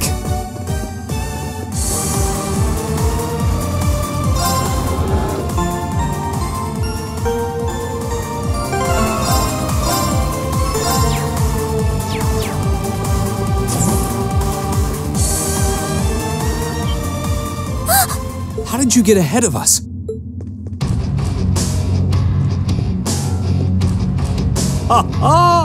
I'll freely admit I wasn't actually expecting you to join the Alliance. But not even in my wildest dreams did I imagine you'd try to flee the ship with our dearest princess. You're a bold one, I'll give you that. I wasn't expecting to run into either of you on the way out either. You guys aren't called the Phantom Thief and Duvalie the Swift for nothing. Trying to praise us won't get us to let you pass. Ha-ha! Princess Alfyn is one of this nation's most precious treasures. You surely couldn't have thought that I, the Phantom Thief, would allow you to steal her from us, could you? I'm not being stolen by anyone. If anything, I was the one who whispered sweet nothings into his ear and tempted him to run away with me. Oh my! What a passionate young lady you are. Forgive me for being so presumptuous. You've no doubt taken after your brother in more ways than one. I'd like to believe that I'm not quite the oddball he is. I couldn't agree more with his belief that love is the truest form of beauty, however. Really now? They're actually hitting it off. I think that's enough messing around for one day. You're an enforcer, Blue Blanc. Take your work seriously and behave! Ha ha! I think the number of enforcers who take things seriously are in the minority, I'm afraid. Still, you're right about us having played around for long enough. I find the many mysteries surrounding you fascinating, but there's a certain appeal to them remaining forever unsolved, too. You may think yourself a swordsman, but allow me to show you how little you truly know. Are you sure you can do this? I'll be fine. Don't worry about me. The gap in skill between us is small enough that I should be able to force our way through. Oh? Small? The difference in our strength is like night and day, you boor! And if you're foolish enough to be unable to see that, then allow me to make you realize your folly and pay for your arrogance. The one being foolish and arrogant is you.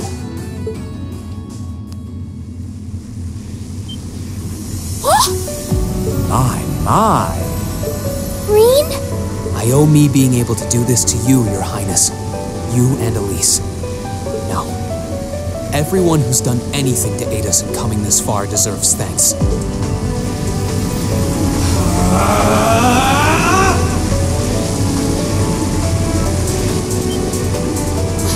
What's happened to him? Could this be your ogre power? 8 leaves, 1 blade school, intermediate level. I, Rean Schwarzer, will be your opponent. My turn.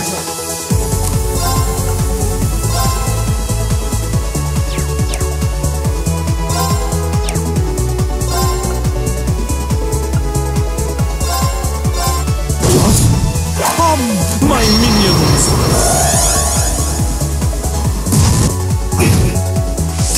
My turn!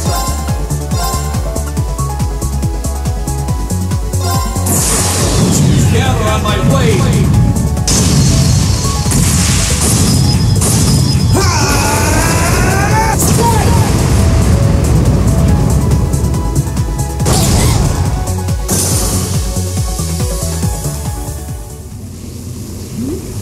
How can this be happening?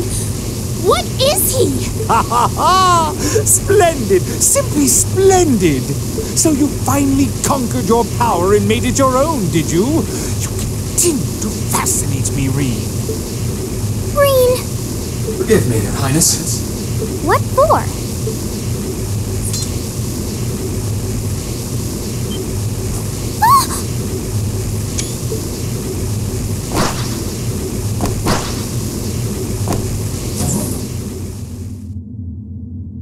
Goodness!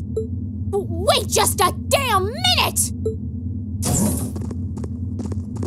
Whoa, what's going on here? I don't know, but I don't think it's worth us chasing after them.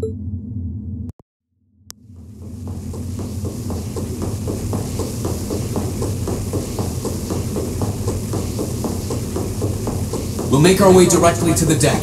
Are you all right, Your Highness? Yes! Perfectly!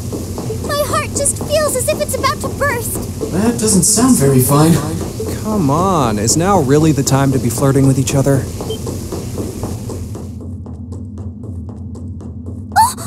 You're here too! You got some real guts, kiddo. But you ain't getting past us. Zephyr's guard shall not be easily broke.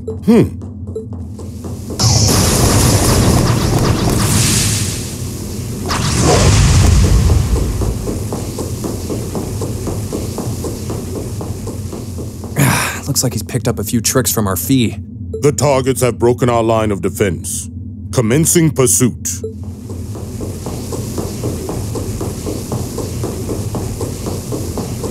I'm sorry about that, Your Highness. I'm fine. Don't worry about me.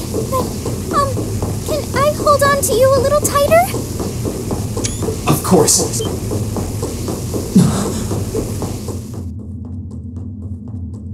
Targets in sight. Commencing capture. My suspicions outlining you as an indecent person seem to have been confirmed. Can you not make me out to be some kind of pervert all the time, please?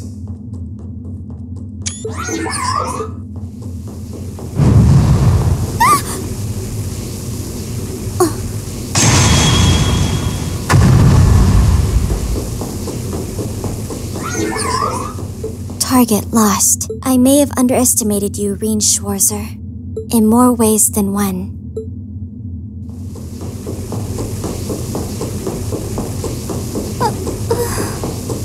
I'm so sorry, Your Highness. I didn't really have any choice but to do that. I realize that's no excuse. I know you didn't, but she seemed even younger than me. How could you, Rean? That truly is indecent. Try not to pay any attention to what she says about me. There's the exit. Don't change the subject!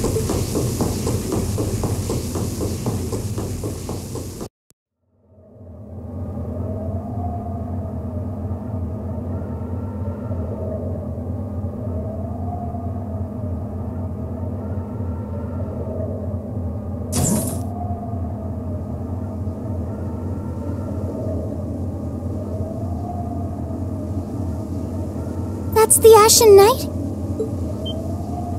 Isn't that... Crow? And...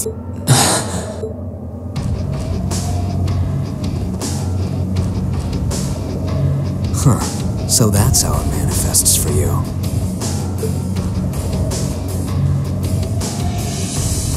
You finally mastered that power you got, huh? Still, you're one busy guy, you know that? 1 minute you're down in the dumps, the next, you've got one of the cutest girls in the country cheering you up. Well, I can't deny it, but she wasn't the only one. There was my sister, our classmates, even you, in a sense. Come on. Can't say I'm not curious to see what that power of yours can do. But I think you get priority here, right? Yeah, let me have this one.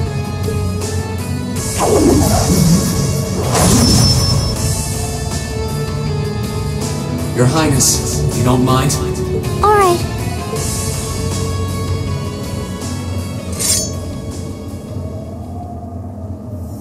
This is your first time fighting me without the mask on, I think.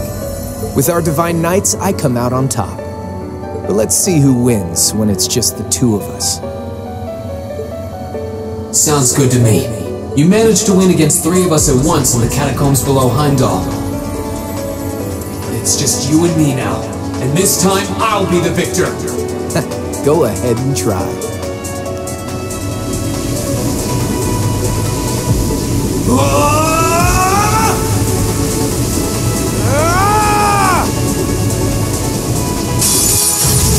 Alright, you ready, Reen? My turn.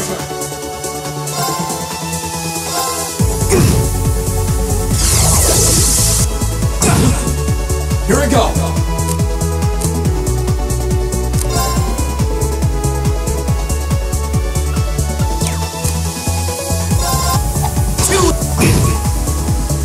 Here we go.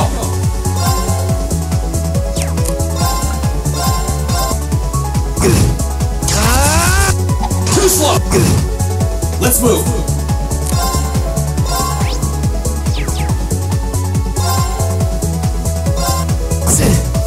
Here we go. Let's move. Not bad. My turn.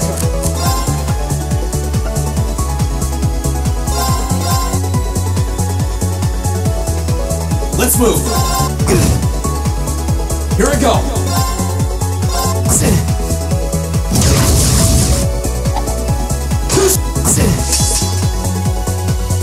Let's move.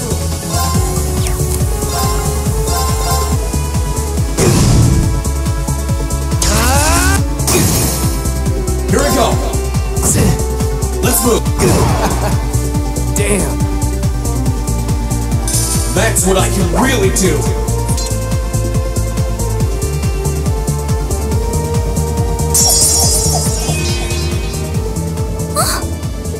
Huh. You actually did it. I sure wasn't expecting you to beat me one-on-one. You fought pretty well yourself. Couldn't have been easy to last as long as you did against me like this.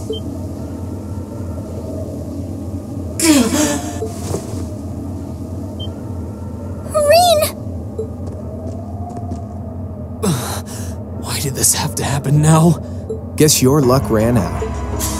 We finally caught up to you. Well, aren't you, Mr. Popular?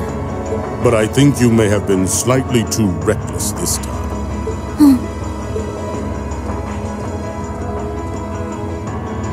That wasn't a bad fight.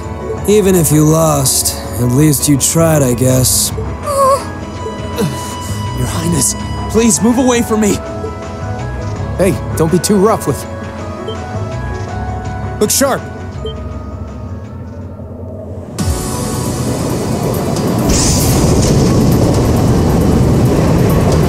Crimson wings?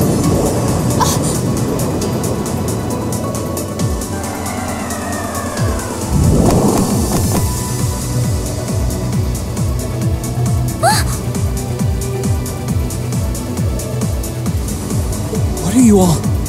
Sorry for the wait, Rean. Yo! We're here to save the day! You caught us all off guard back in Ymir. So this time we opted to take the initiative ourselves. We meet again, Severing Chains. And I see you brought the Purple Lightning with you. She brought more than that. Check out the Icy Maiden and that big shot arts user from the Bracer Guild. We couldn't ask for a more impressive. However... Here it comes again.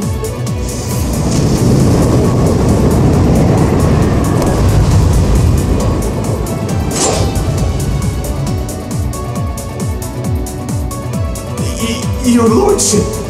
Uncle Victor!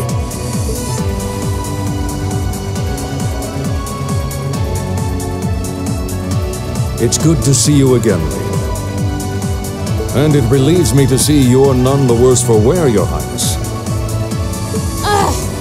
Radiant Blade Master is here too? Well, you're strong.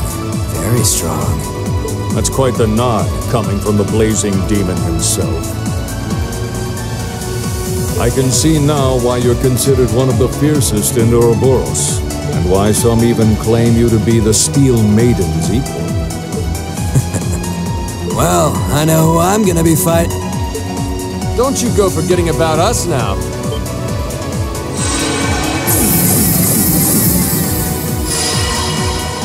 You're all here too? Are you okay, Rean? Looks like we've landed in the middle of something pretty crazy. And not a moment too soon. You came! I'm glad to see you're all right. You certainly seem to have kept yourself busy. Enjoying your scandalous elopement with Rean, are you? You gave me the time of my life. You guys were having that much fun, huh? And with our princess, Rean? To think we were so worried about you. You're not supposed to take it literally. So this is what you threw me out of Valimar for? Doesn't look very fun. Crow, you're here. It feels like it's been ages since we last saw you. You're looking spiffy, Crow. I'm hanging in there. Sure wasn't expecting all of you to show up, though. How are we even gonna settle this? That is the question, isn't it? I'd roughly estimate both sides to be of equal strength. Yeah? So we'd probably just end up at a stalemate, huh? Oh, doesn't sound like much fun at all. Let's say we just forego the fighting and have ourselves a party instead. Ha ha ha! I could never turn down a party! That sounds simply wonderful. I'll bring the booze.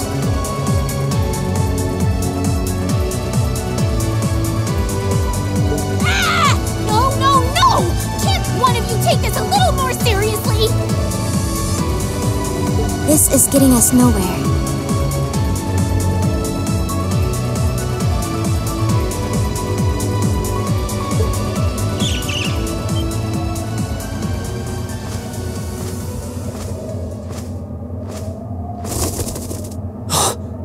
Look who decided to show up. Krianos! Vita!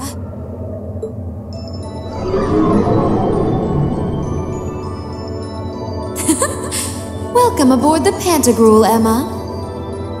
Your overall ability as a witch might still be lacking, but that transportation spell was exceptional. I must apologize for the untimely intrusion.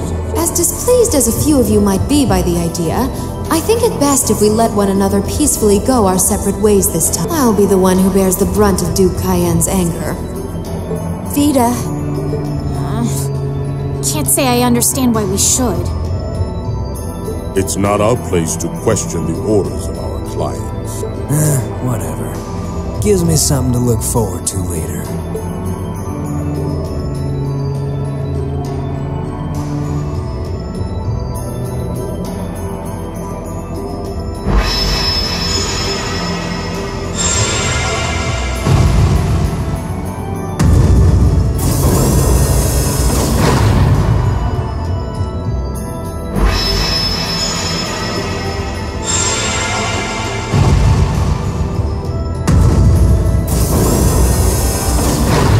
Okay, see ya, Fee. Next time we meet, it will be as enemies. Yep, I know. Aw, I was kind of hoping we'd be able to talk some more. I expect we will have multiple opportunities to do so in the near future. Well, catch you later, Phantom Thief. Or not. You do know that no one likes your stupid pranks, right? Tut! There's no need to be so harsh. It's a shame we couldn't resume our debate on the nature of beauty this time, my most worthy rival. I could wax eloquent about beauty till I'm old and gray, but honestly, I think it's about time we settled things between us. Next time we meet Radiant Blade Master and his daughter, it will be to battle. Well, I certainly have no objection to that. You seem to bear some manner of ill will against my household. I don't know your reasons, but should we be granted the opportunity, I would gladly settle things with you in battle. Yes, well, let's not be too hasty. I can wait.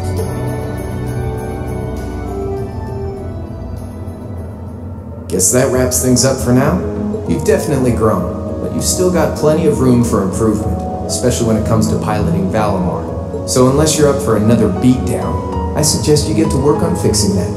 Yeah, I know. Oh, and just to confirm, you were the one who told Toval where I was, right? 2 days ago, I got a call out of nowhere on my Arcus. They gave me this crazy amount of detail on exactly where to find you, then they just hung up. Didn't even say who they were. Oh, now that you mention it, he does have the same voice as that mystery caller. I did think he sounded familiar. That must have been because I'd heard it during your concert at the festival. Damn, looks like the jig is up. You really did that? Oh, Crow, there's no shame in admitting that you care, you know.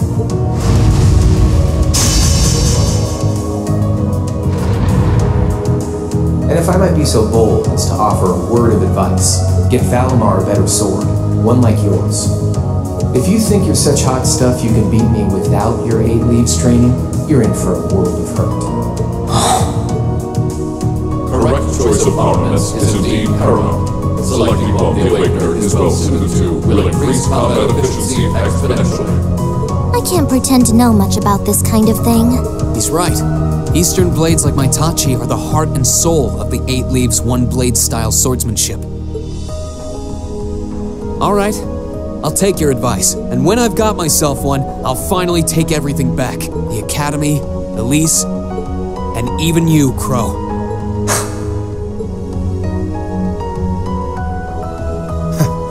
If that's how you want it, I'd like to see you try.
If that is all, I will return to a state of inactivity. Thanks for all you've done, Valimar. I'll be counting on you if anything else comes up. Acknowledged. Prepare yourself for your next encounter with the Azure Knight, my awakener. Don't worry, I will. We lost last time, but I know that's not all I'm capable of. As long as we're all together, I know I can get stronger. I eagerly await your results.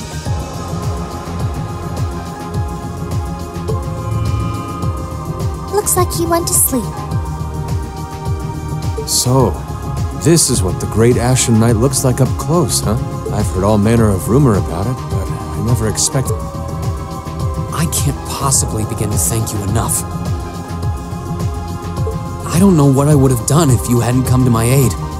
Thank you. Really. And that goes for everyone else, too. Thanks for coming to rescue me, guys. We're just happy you're okay. Just don't scare us like that again, alright? True. We were all on edge waiting for you to get back. And yet you somehow managed to come out unscathed with Her Highness in tow. You make it sound like it was easy. Well, easy or not, it was worth going on board. I got plenty of useful info out of it. So funny enough, I'd say their invitation worked to my benefit more than theirs. I guess there's no harm in looking at the positives now that all's said and done. Look at you, acting mature and all grown up. Brings a tear to my eye. Looks like we have some catching up to do. I'd like to follow Reen's lead and extend my thanks to each of you as well. Thank you, all of you. And, dear brother, it's a relief to see you safe and sound. Though I never pictured my great escape would end with you in this airship of all things. We did time our appearance fabulously, if I do say so myself. My only regret is that we weren't able to blow in with a storm of rose petals when we boarded them. Perhaps I should have asked Emma to look into the feasibility of making such a magnificent entrance. Oh man, that would have been so cool! Well, it's probably not impossible. Now you're just being silly. Sounds about right for our prince. Well, at the very least, I'd say we're clear of any immediate danger. And given this opportunity, I'd like to sit down with you to discuss our situation and exchange any pertinent information. But first, I think we have a few more reunions to celebrate. Reen!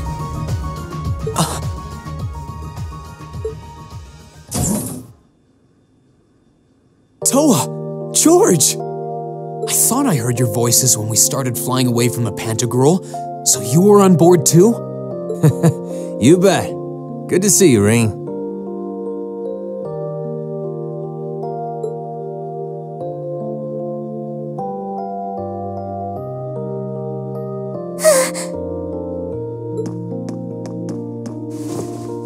Whoa! It's really you. You're really okay. No sooner had we found out that you were still alive, we got told you had been taken by the... We've been so worried about you. I'm a real troublemaker. I'm sorry, Toa. But I'm glad to see you and George made it out okay. Everything I've said to you has been at the back of my mind ever since we parted ways in Trista. And it's kept me going every step of the way. So, thank you. Oh. You remembered. You promised me you wouldn't die. And you didn't. We still need to work on that one. But I know you're not the kind of guy who'd go back on his word. See? Reen's a guy you can count on.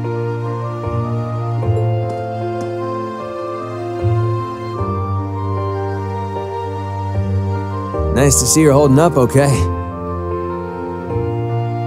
Still can't believe you made it through all that fighting in Trista in one piece, but... well, here you are. Good to see you again, George.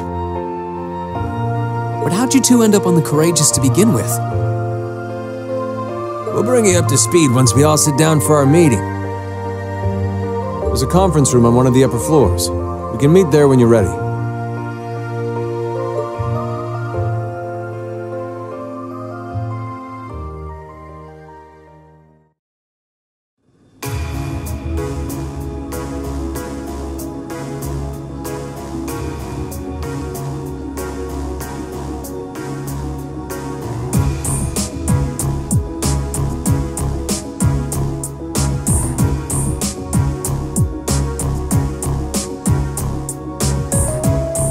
The Courageous began its independent operations right before Heimdall was first occupied.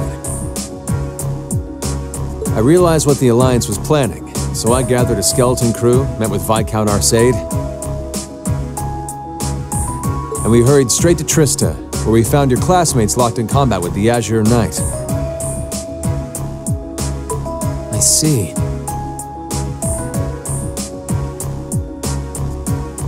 That explains why you were in Trista. Shudder to think what would have happened if not for the Courageous's timely appearance. What have you been doing since then, Father? I hadn't heard anything about your whereabouts until now. Eventually, we were able to shake off the Azure Knight's pursuit. And we've been traveling around the country ever since, preparing to find you and take you on board. George and I haven't been here long. The principal managed to get in touch with the Courageous without anyone noticing and sent us here. He did? I hope he's still alright. By the way, what happened to Major Vander? You two are always joined at the hip. Alas, he is currently indisposed. His military obligations have him heading up the 7th Armored Division in Western Erebonia. We're working with your former instructor, Major Neidhart, as well. With him too? So he's over in the west now. I should have known the 4th Armored Division's ace wouldn't get his ass kicked so easily. Oh, right. Dad said he'd heard from him too, remember?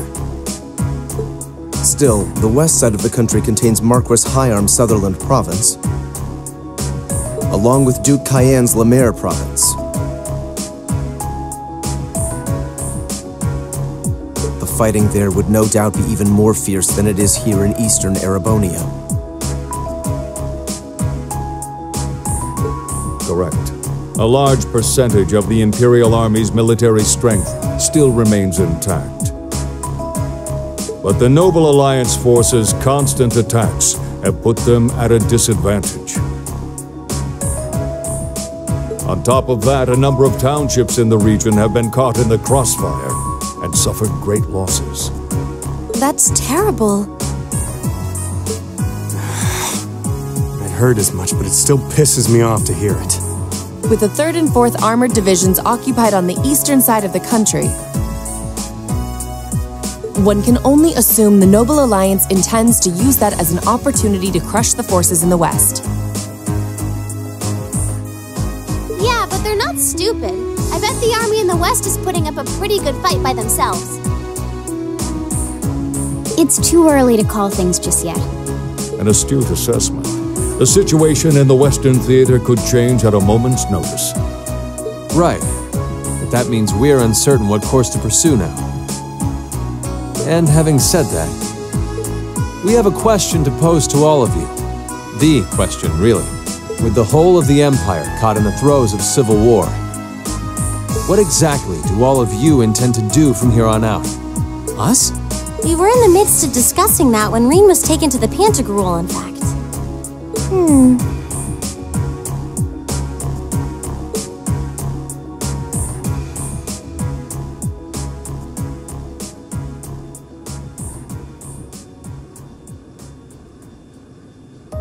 This is a full-on war, and our fellow Erebonian countrymen stand on both sides.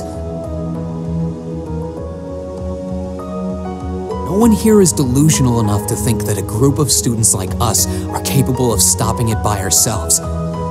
Still, during our field studies, we found ourselves up against the problems this nation faces again and again.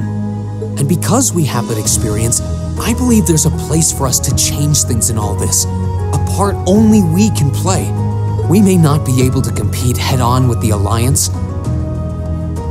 but together, we can move things in the right direction for Erebonia as a whole. That was wonderful, Rean. Still, we aren't all gathered here for the same reasons. Be it rescuing Elise or settling things with Crow, we've all got something that we personally want to accomplish.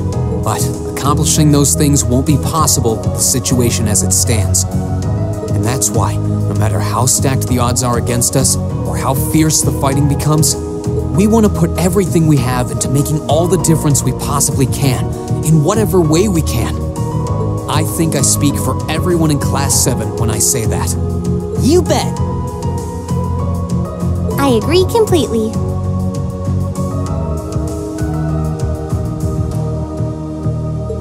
We may all come from different walks of life, but this time, that can work for us.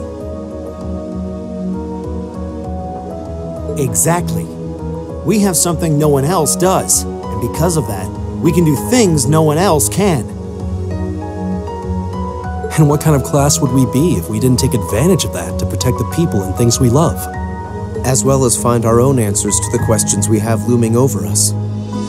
As Rean said, however big or small it is in the long run, we have a place in this war, and we have every intention of following it.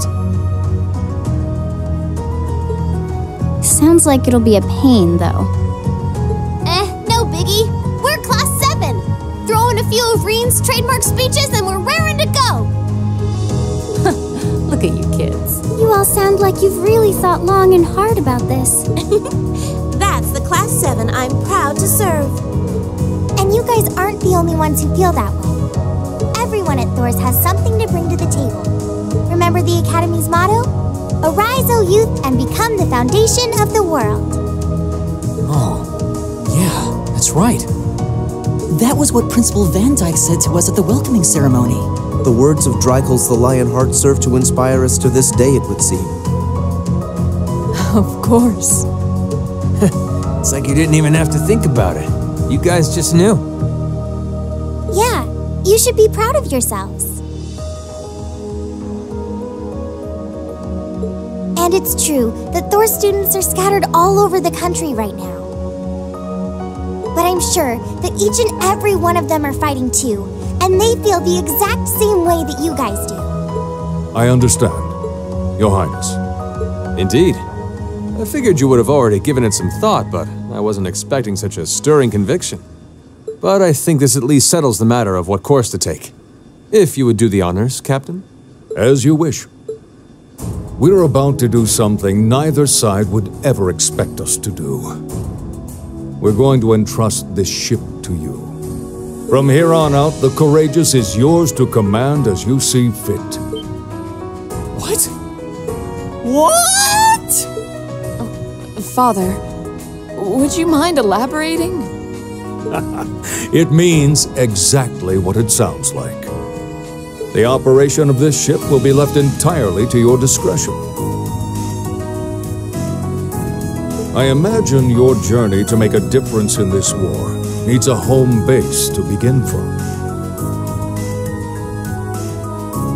Well, yes, but... But then what will you do? We plan to disembark and make our way to the western provinces. Once there, we'll begin working with the 7th Armored Division and the other neutral forces in the region. The intention is to ensure that as few innocents as possible are harmed by this conflict. I was actually worried this airship might prove a bit too conspicuous to aid us in pursuing that, but with us headed west, we'd be leaving all of eastern Erebonia in your hands. Wow.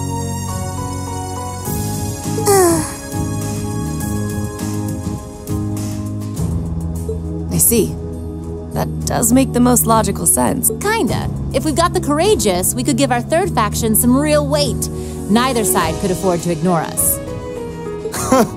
I'm not even sure the guild could come up with a plan this wild. Well, it's fair to say I've learned a lot from the way the guild's members handle things, yourself included. Oh, and Alphen? Yes? I'd like to ask you to remain on board the Courageous as well. This ship is technically the property of the Arner household, fathers in particular. It should give them a certain freedom to act if they have concrete backing from a member of the Imperial family.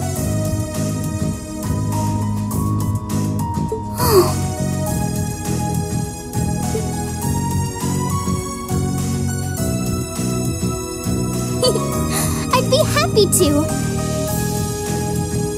Henceforth, I, Princess Alphen Raisay Arner, will guarantee the legitimacy of their actions. So do whatever you see fit to do. You have my full support. Thank you, Your Highness. Wow!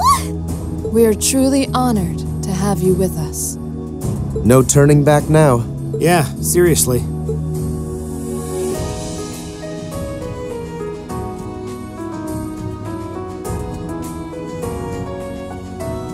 We hereby humbly accept custody of the Courageous. Please, leave Eastern Erebonia to us. We'll be counting on you then. I'm looking forward to toasting your future successes.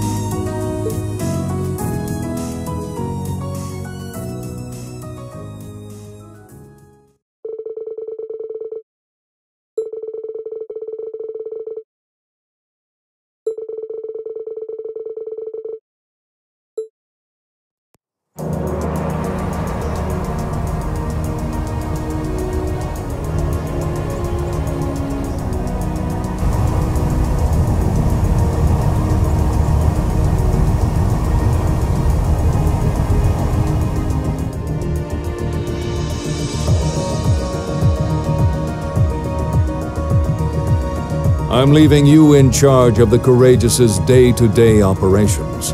I don't doubt you'll make a fine acting captain. It would be an honor.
Master Rean, would you mind accepting this?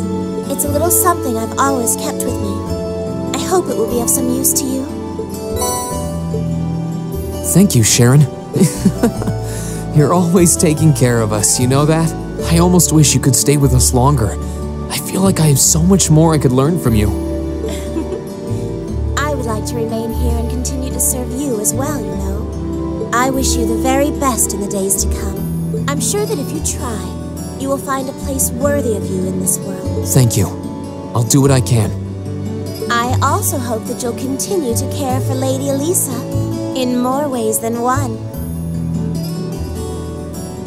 Sharon, stop! We'll all take care of her while you're away, so don't worry.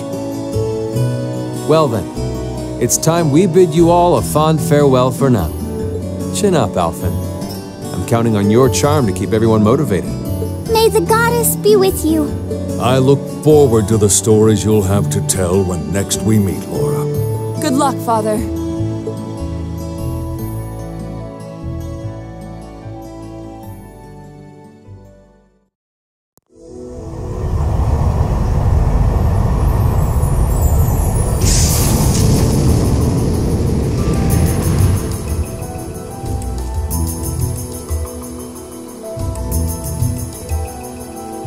Well, there they go. You think they'll be okay on their own? Only the goddess herself knows for certain. Still, with some already calling this a second advent of the War of the Lions, I can only hope they make it through unscathed. Oh, I'm sure they'll all be just fine. They don't bear the symbol of the horned lion for show. Yes, I suppose you're right. And the same goes for me, too. I can't very well call myself a Thor's alumnus and fail to deliver. Well, well, aren't we birds of a feather? Proud Thor's graduates unite. I'll be in touch with them plenty in the coming weeks, so don't worry. The Old Guard will do as it must to keep watch over the young and vigilant. Speaking of the Old Guard, Chancellor Osborne was also a Thor's graduate, was he not? Yes, he was. Sorry to say, I can't picture it. Was he now?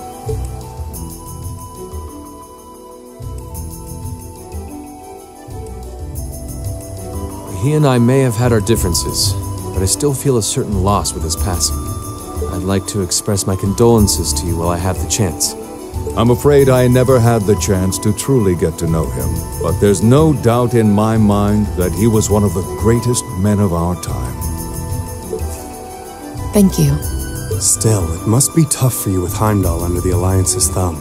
Were you able to find out where his funeral was held? Actually... Captain? Is something amiss? It's just that I received a strange report on that very issue. I was told his body was taken into the custody of the Imperial Guardsmen when the city was occupied. But then after that, it simply disappeared at some point. Disappeared, you say? Is it possible the reformist faction could have taken it from them? I'm afraid I don't know.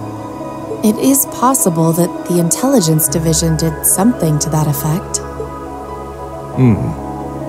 A disappearing corpse is certainly cause for concern. It's difficult not to draw parallels with the Lance Maiden's sudden death following the War of the Lions. Unbelievable. I'm almost impressed how much trouble one man can stir up, even from beyond the grave. He had so many plots in motion, I doubt even his death put a stop to them all.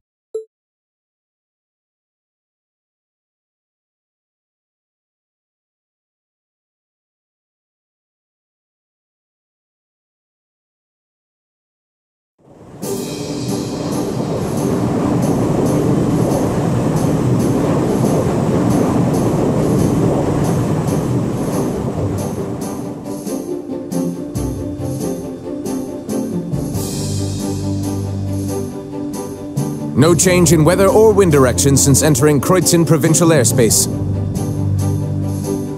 We are currently cruising at a speed of 3,000 SPH. Nothing abnormal detected on the radar thus far.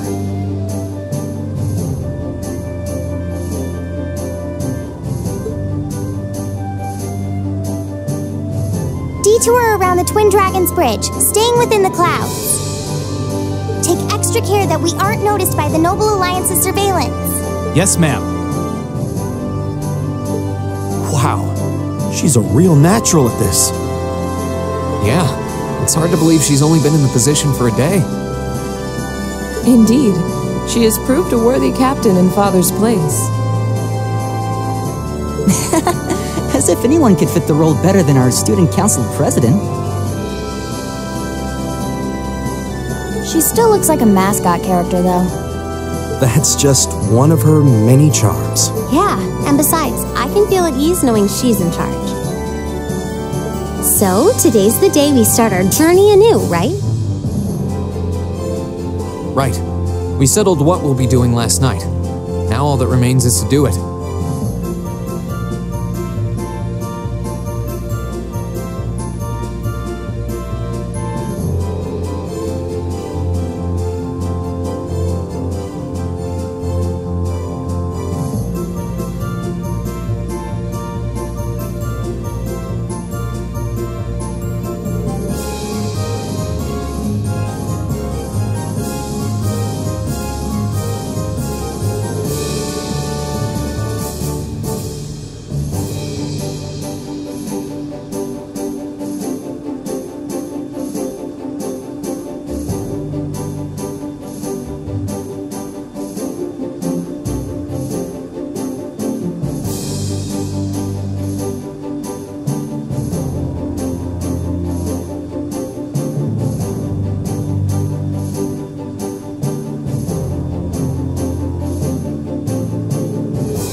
Well, Toa and George should be able to handle the day-to-day running of the ship, so that's out of the way.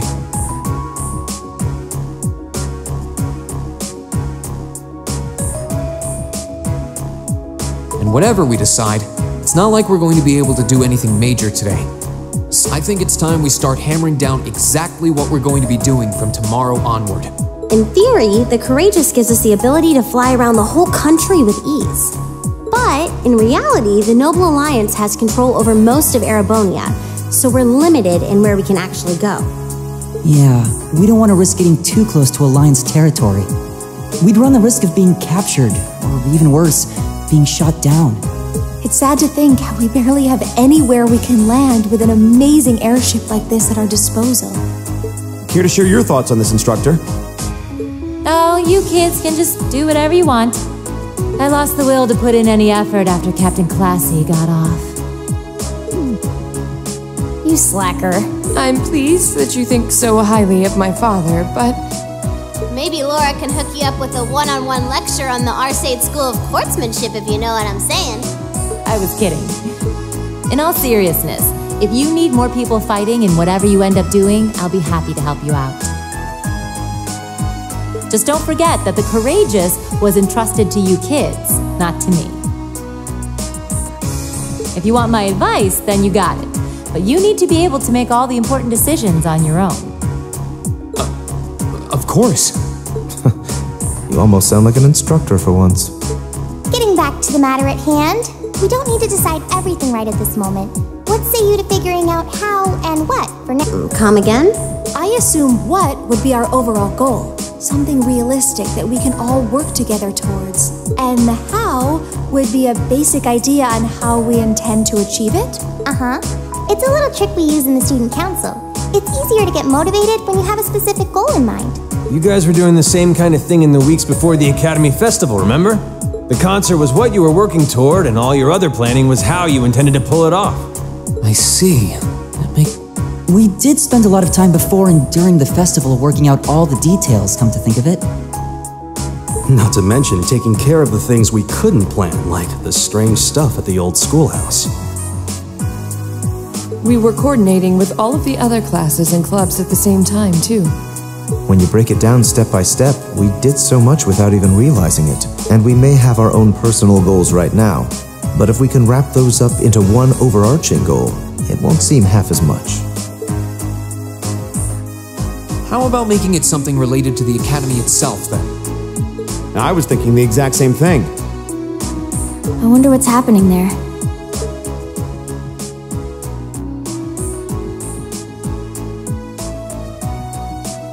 Toa, George, the Academy is currently under the Noble Alliance's control, right? That's right. The staff and students who are there are doing what they can, but... As you know, during the attack, a lot of the students managed to flee Trista and are now scattered across the country. Now, most of the upper-class students chose to stick it out, though. They've got no reason to fear the Alliance, being nobles and all. All right, then. I think our what should be taking back the Academy. That sounds good to me. The Courageous will serve as a good means of transport, but we'll need a proper base sooner or later. But with it, we can get a better look at the current state of things in Erebonia and try to reach out to those who are in need. And whatever information we learn along the way could bring us that much closer to liberating the Academy.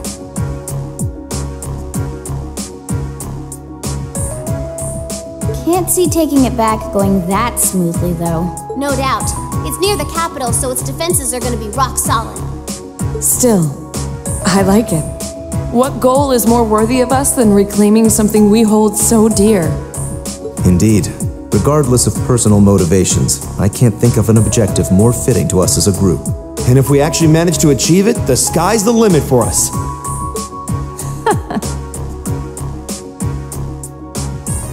I'm genuinely moved by your positivity. Well, their optimism is probably their strongest point. We were thinking of something along the same lines, in fact, so it works out. And hey, if we all thought about it, what's to stop the others from Thors from thinking it too? So if you happen to bump into anyone who escaped from the Academy, why not go and ask them to join us?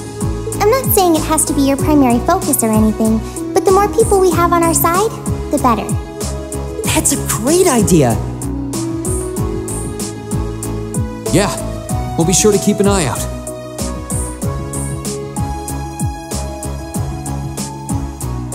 We have about the bare minimum crew we need to fly at the moment, but it's not like this is their full-time job.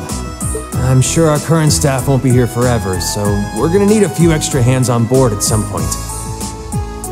Ideally, we could have whoever's here now stick around long enough to train anyone we end up recruiting. I know our numbers are small right now, but the more people we can get on our side, the higher chance we stand of making Trista and the Academy our home again. And I don't know about you, but I get this weird sense of satisfaction knowing that we students are going to be the ones to do it. I know the feeling, actually. Everything works for me.